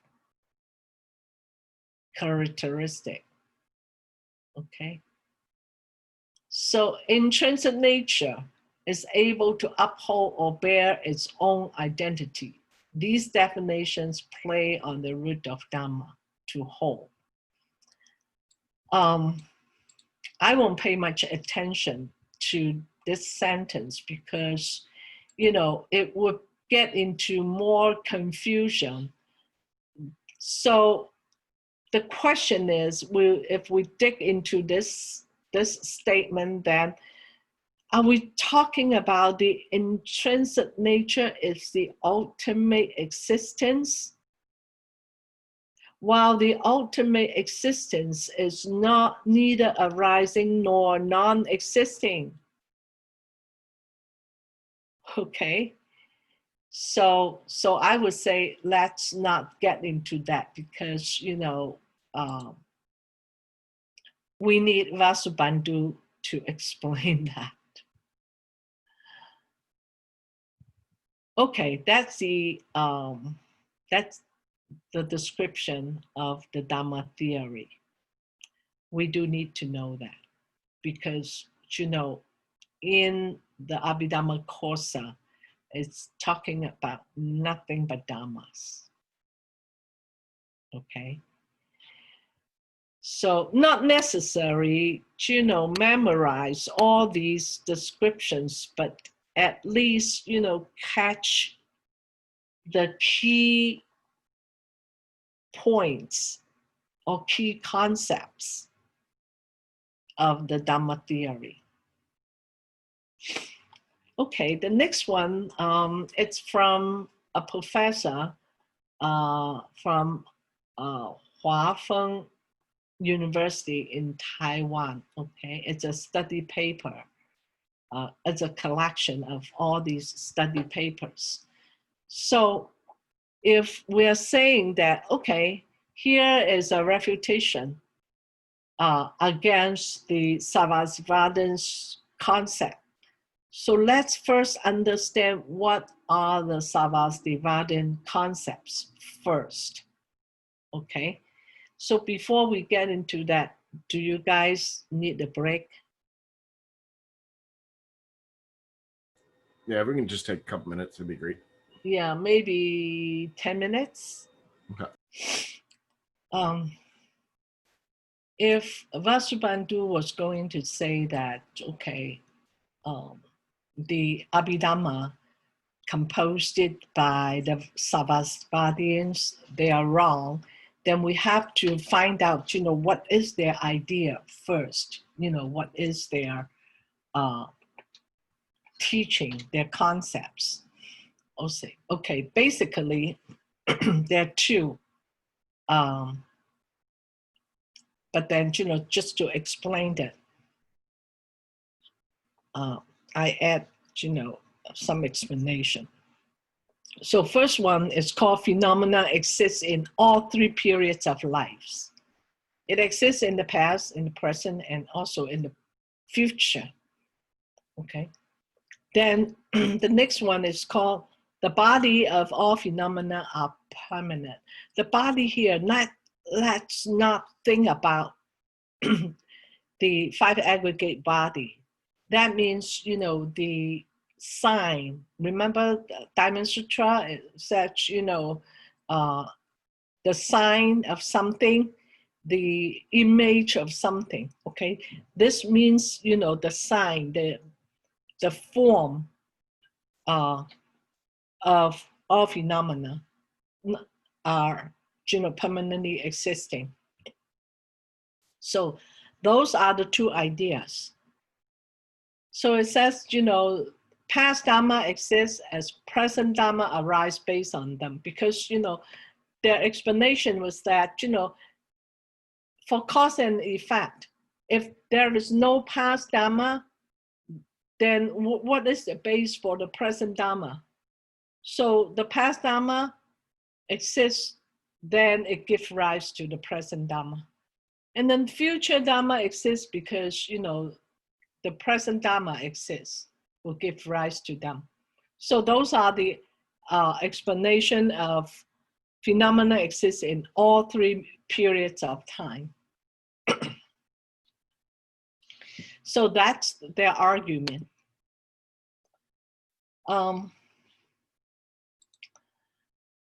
But then, their argument are based on four things. First of all, remember the argument, usually they argue for two things. What are the two things? One is for reason, right? Is this reasonable? Is this the fact? Is this truth? How does it work? What are our bases for coming up with this idea, right? For reason. Second of all, is called appeals to the scripture. Is it taught by the Buddha? Are the interpretation correct? Okay, so those are the two arguments. Now, so the Sarvastivadians say that our idea, I have proof. This is from the sacred word of the Buddha.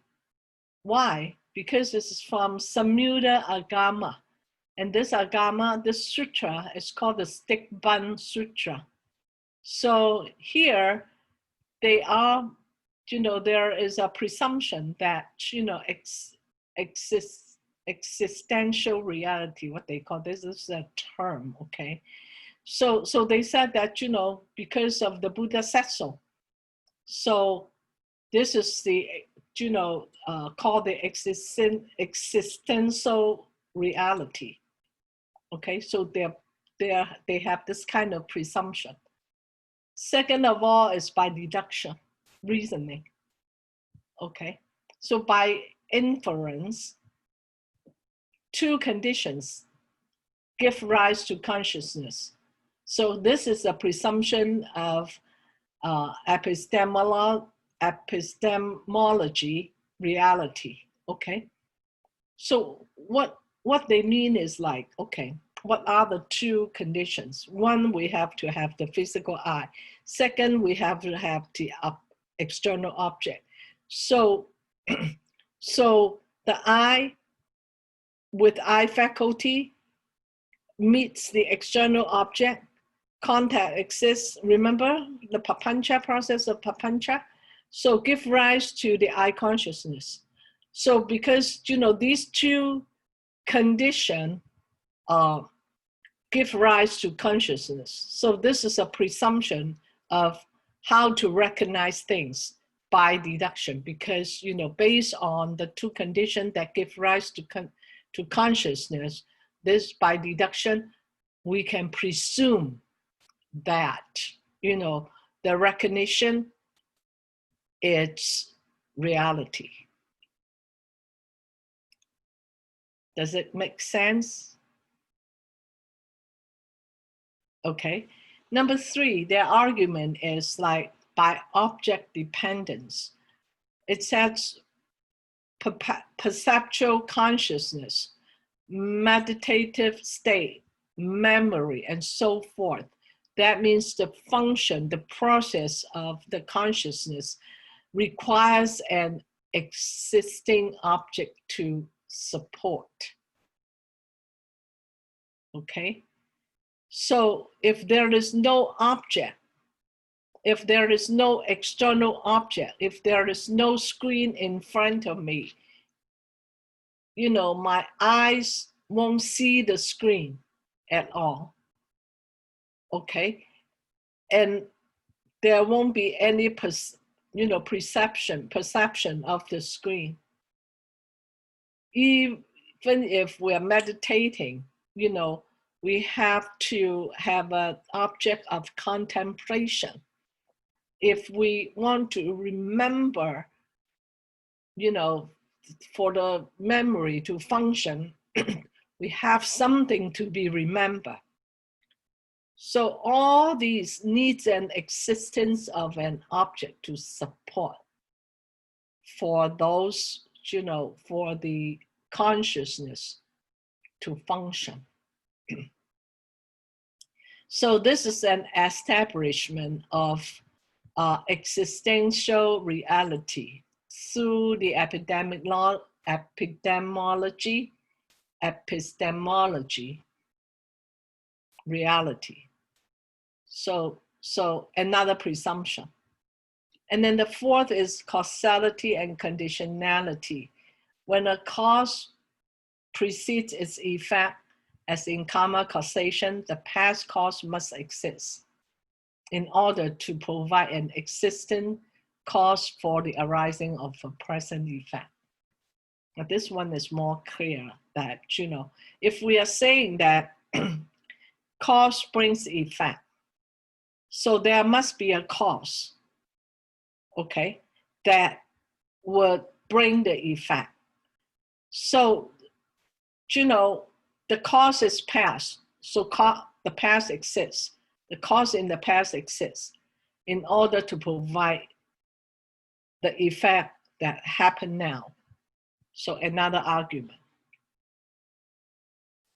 So all these, I didn't go into detail because we don't have the time, but number 1, just, to look at how Vasubandhu disagree and then refute, then we'll look at number 1, okay? It says that by the sacred word, the Buddha says so, okay?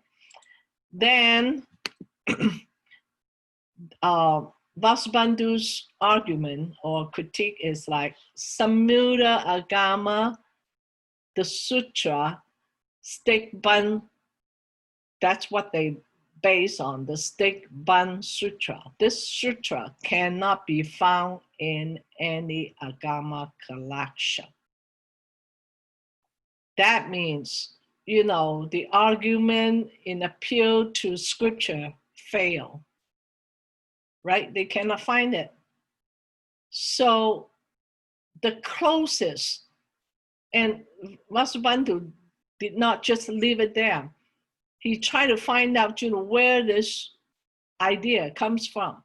He said that the closest sutra, the Sarvastivadian base, would be, yes, Samyutta Nikaya, Sutra number 11, the Sutra of Aggregates, in which the Buddha advised the bhikkhus to dispassionate towards the aggregates.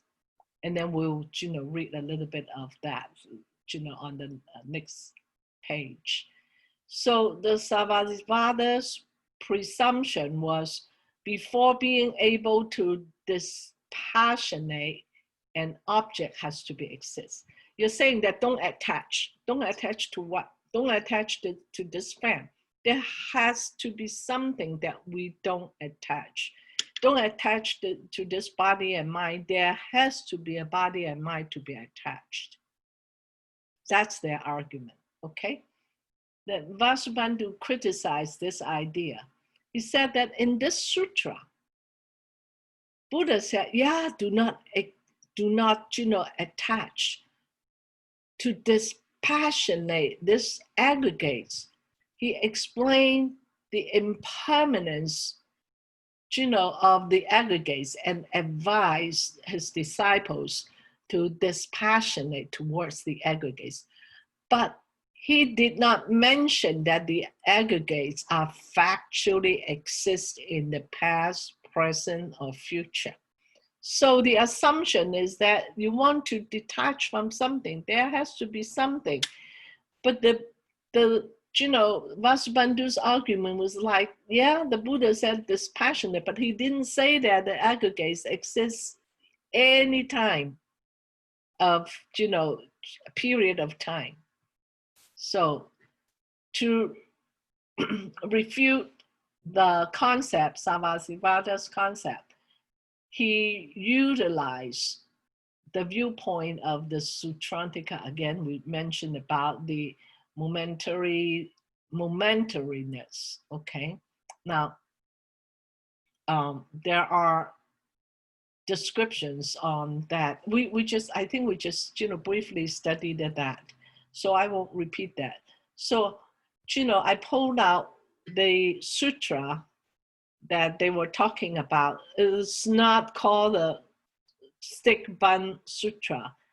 It's called the Sutra of Aggregates, okay? So here, the Buddha was saying that, the body, because it's impermanent, it starts with the impermanent, which is the cause, is the condition, the appearing of the body. How could the body produce by what is impermanent ever be permanent? Okay. So it didn't mention. So all, we can read the by ourselves. And then another thing is like, the Buddha said, because the instructed noble disciples is dispassionate towards the body, towards the feeling, towards the perception, towards the mental activity, towards the consciousness. So dispassion is here. So the Sarvastivadian was saying that, okay, dispassion towards the body, you have to have the body to be dispassionate. You have to have all these aggregates to dispassionate. So that's their, based on that assumption, they come up with the idea like that, okay? So Vasubandhu would say that, hey, look, this is a sutta, Samyutta Nikaya, Sutta 22.18. This is what the Buddha taught. But he didn't say that, it exists in the past, in the present, in the future. Okay, so this is just an example. So let's come to the key thing, the structure of the Abhidhammakosa, okay?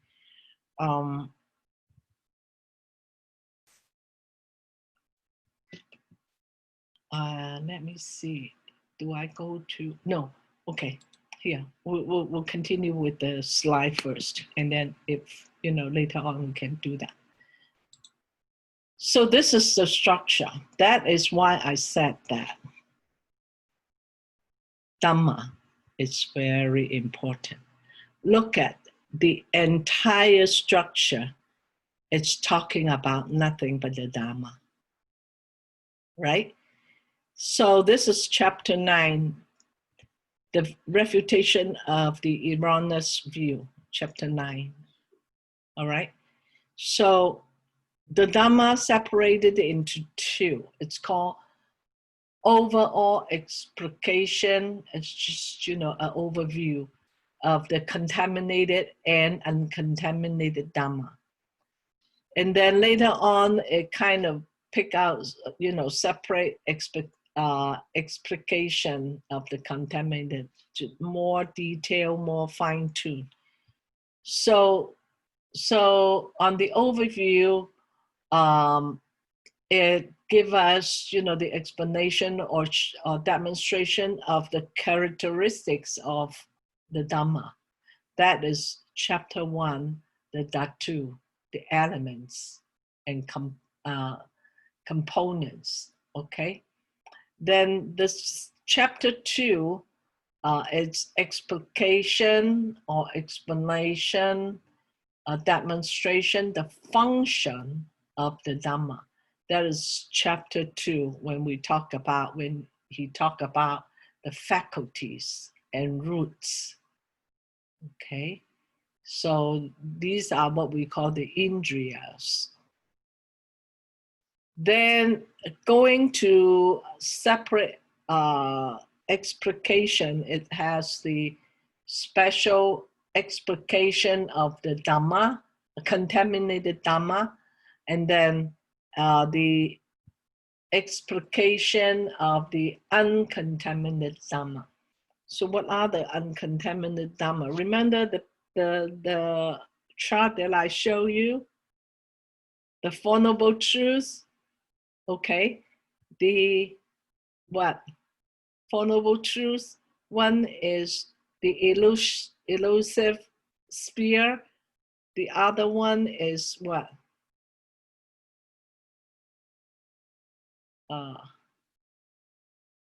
Can come back and take a look on that. The other one is called the realization sphere. Okay, you can refer to that and take a look on that. So second part of the Dhamma would be actually cause, condition, cause, effect, condition, cause, effect, condition, cause, effect, condition. Talking about what? The Four Noble Truths, right? So then chapter 3 is the world or the cosmos, which is the noble truth of suffering. Then chapter 4 will be the action, the karma, which are the noble truth of cause. And then chapter 5, again, this is called the latent defilements. It's mental factors, okay? So those are also the cause. Then come to the cessation. It's chapter 6 and the path, the fruition. So those are the effects, okay? And the next one would be chapter 7, the path. Then the next one would be the attainment, absorption, So if we look at the cause, effect, and condition, we can see that, like suffering would be the effect, like we just say. So the cause are the actions, right? Actions based on craving, aversion, and ignorance, okay?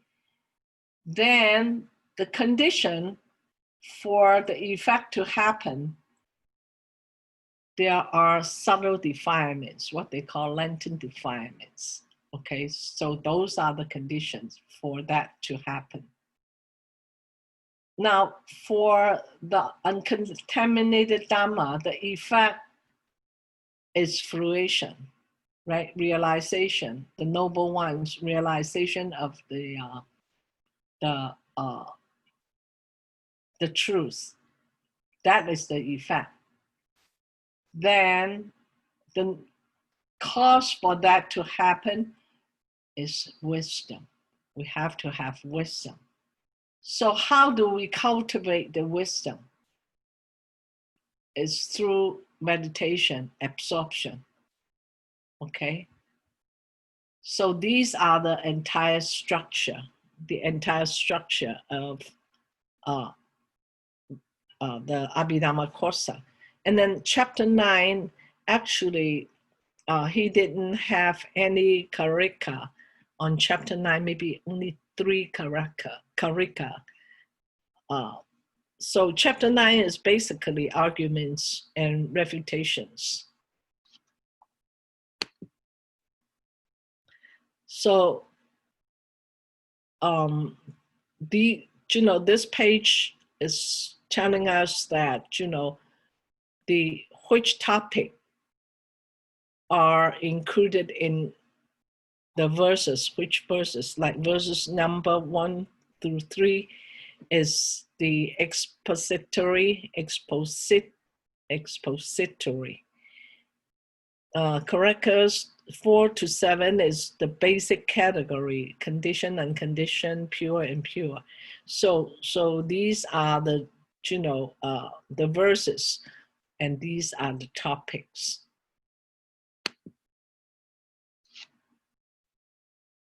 Okay, chapter 1 about dhatu. Those terms we have to know. Okay, what are dhatus? So,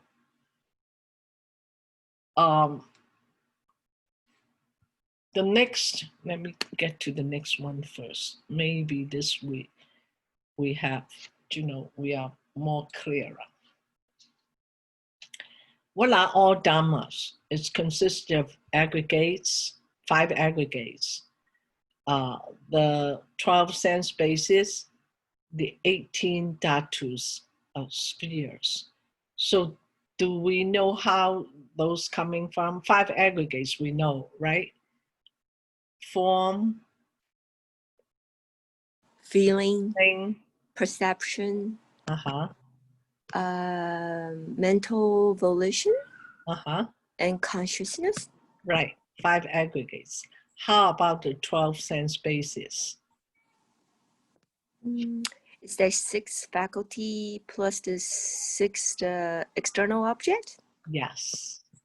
How about the 18 dhatus? Don't know.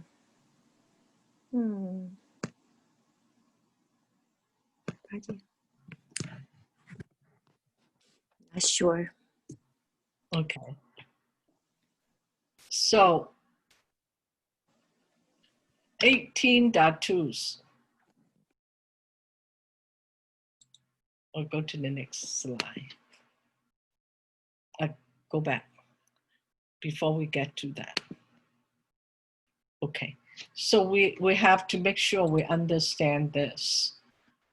Okay, all the dhammas can be separated into 2 groups. One is called conditioned, the other one is called unconditioned. Okay, so there are characteristics of the conditioned dhamma, and there are characteristics of the unconditioned dhamma. Okay, so then under the conditioned, we can separate into contaminated and uncontaminated. Okay, and for the 4 noble truths, we know that the first and the second noble truths are contaminated, conditioned dhamma. For the 4th noble truth, even though it's conditioned, but it's uncontaminated. Okay, so for the benefit of the Chinese speakers, okay, the first two noble truths are 有为有漏法. The second, the fourth noble truth, no, this is wrong. Yeah, the path, yes. The path is 有为无漏法. Okay, so it's conditioned but uncontaminated, the path.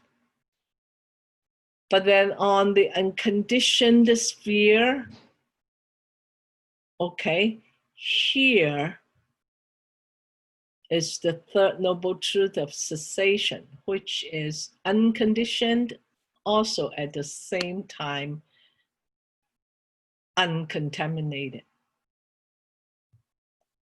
Okay. So can somebody tell me what is the 18th sphere?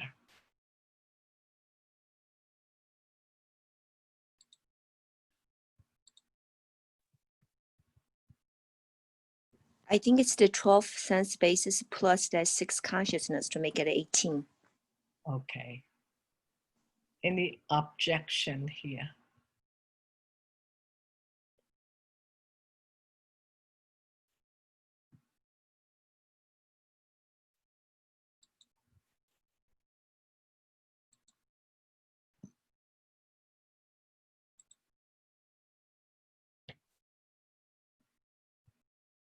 Okay, the 12 sense bases, we'll get to that when we get to the, more detail on that.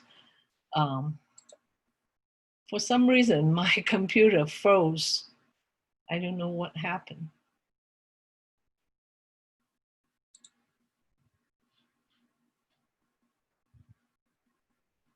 Give me 1 second. I think my internet got a little bit of problem.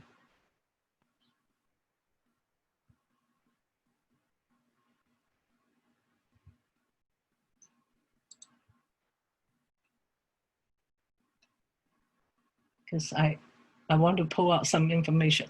Okay. Okay, let's get into the 12 sense bases first. So we have this, what we call internal, and then the external, right? So make up with the first 10, okay? But then on the consciousness, okay, now hopefully it's going. No, it's still not going. Oh no. What happened to my computer?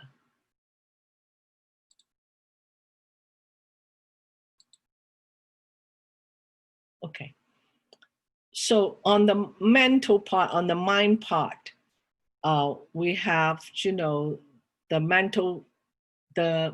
mental factors, okay, the mental factors.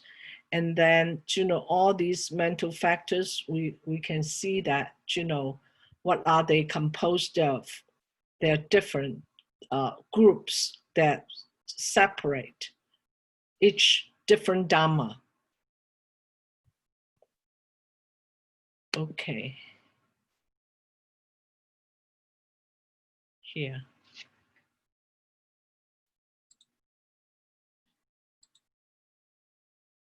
Yeah, it's not moving.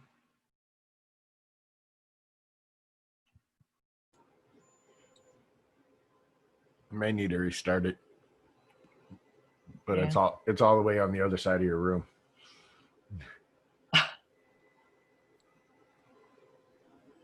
Okay.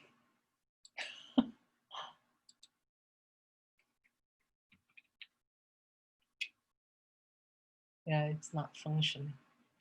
Sorry, bear with me for just 1 minute. I think I have too many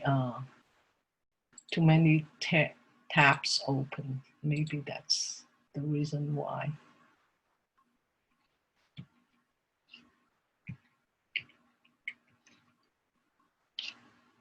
Okay.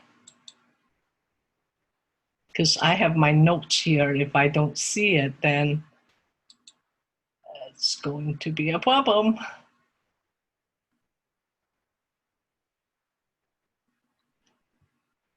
Okay, so oh, back to the, right now it's working. Okay, back to the 18.2s. Yeah, Lisa, you're right. It's the six sense objects, six sense faculties with the six sense consciousness. So altogether, there are 18. Any question about it? Any questions so far? I know that there are a lot, but you know.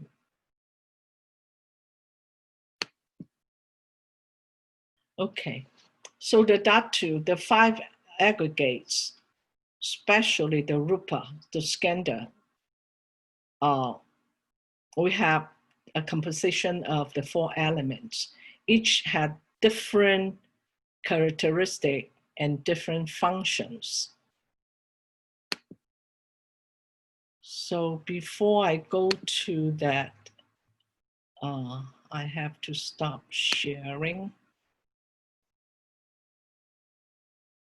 because I would like to show you another thing.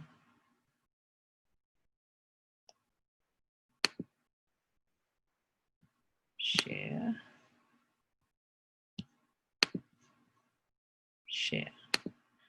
Okay. If you have hand out a Abhidhamma-3, do you all have that or you don't? I do. Okay. So this is what it looks like. How many pages do we have?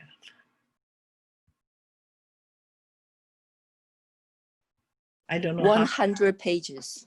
Almost, right? Oh, exactly. So it gives you, like Vasubandhu, he has some introduction. Now, those are the questions that I put on the slide. You know, those are the things that I put on the slide just to make it easier for us to read. But I want to show you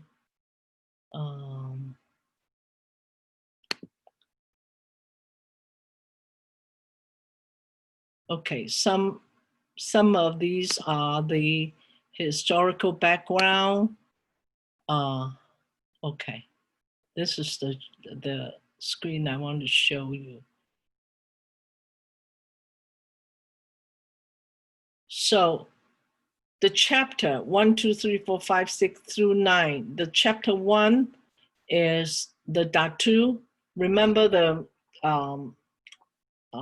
mind mapping that I show you on the PPT format, the structure.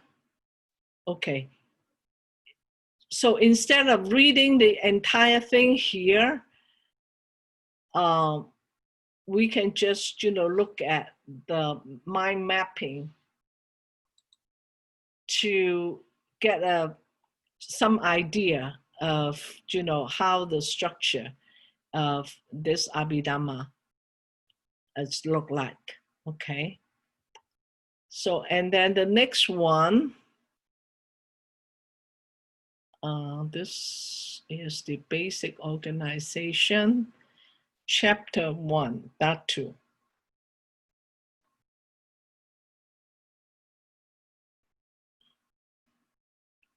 I'm going to put this somewhere so that I can read. Okay, here. I pulled the information from here to give us the outline, like, curriculum 1 through 3 is the expository,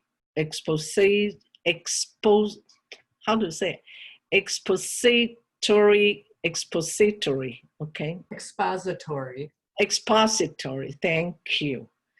Oh gosh. So all these are the titles. Now here, again, if you recall the diagram that I show you, here is what it is, contaminated, uncontaminated, the noble truth. Here is, what it comes out, I come up with the diagram. Now, explanation of the dhatus. Number one is the rupa, okay?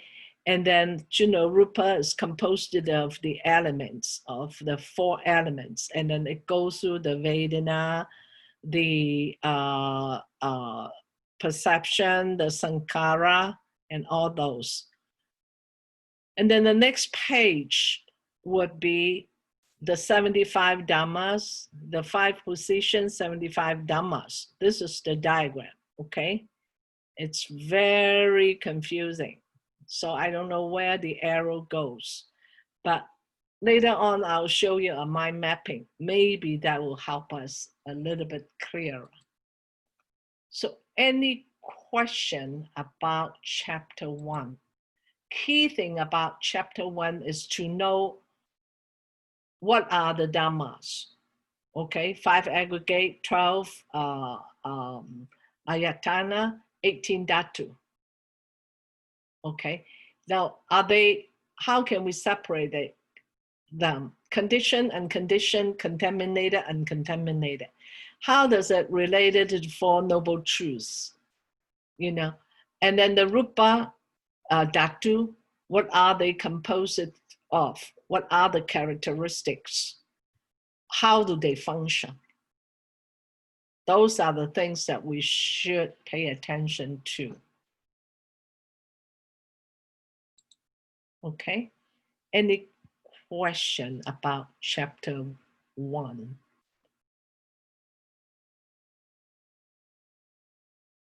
If you need more information, go through all these. If it's easier for you to understand, because it's got wording, explanations, and all those, But sometimes when I read the explanation, I got more confused. And then also it gives you another picture of, what kind of attributes, how do they group them? Is it belong to which part of it? So this is another diagram that you have turned your head sideways to read them, okay? So this is another, way to look at that. So chapter 1 is not a very long chapter, in a sense that unless you go into how the eye function, how, the sound is going to affect the ear. It really gets into that on some of the, like this diagram is actually explaining that. But when I look at the Chinese version, the essence, remember I said Professor, I forgot his name. Yang. No, not Professor Yang. Yeah, Professor Yang. He's got a book called The Essence of the Causa. Okay, so if we look at that, he really go into detail of explaining how each rupa, okay, how each rupa function and what does it categorize, belong to, So this chart is actually telling us what happened. The problem is, it's got Sanskrit, sometimes Chinese, sometimes English translation. into all these explanations. So I find it a little bit difficult to digest. So, Patty, how should we be using the 100-page Exhibit 3 or Handout 3?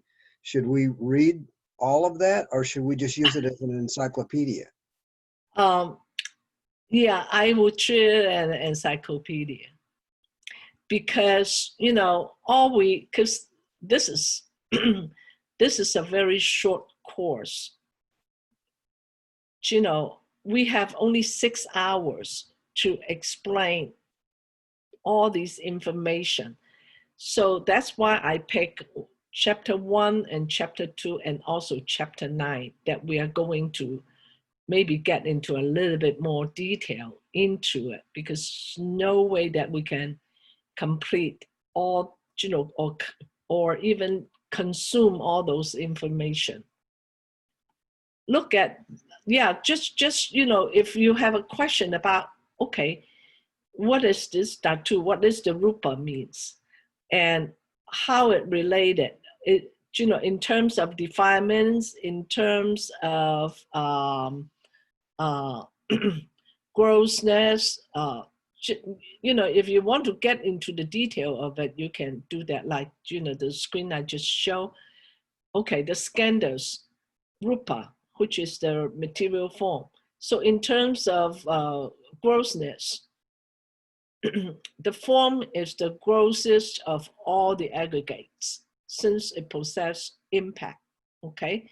So if you want to get into that, then, it's actually very good if we can thoroughly study this. Helps a lot, okay? So, but then, like here, this one here, is also another good chart to look at too, if we want to go into detail. This is actually a very good one, but so many information I cannot put together, too much of it. Now this one I did convert. Patty, it's time for lunch. Oh, okay. One more sentence. This one is actually, what I show on the PPT. So let's come back after that. I hope, I don't overwhelm you guys with too much, but I can't avoid that. Sorry about that. Time Okay, for return? lunchtime. Time for return?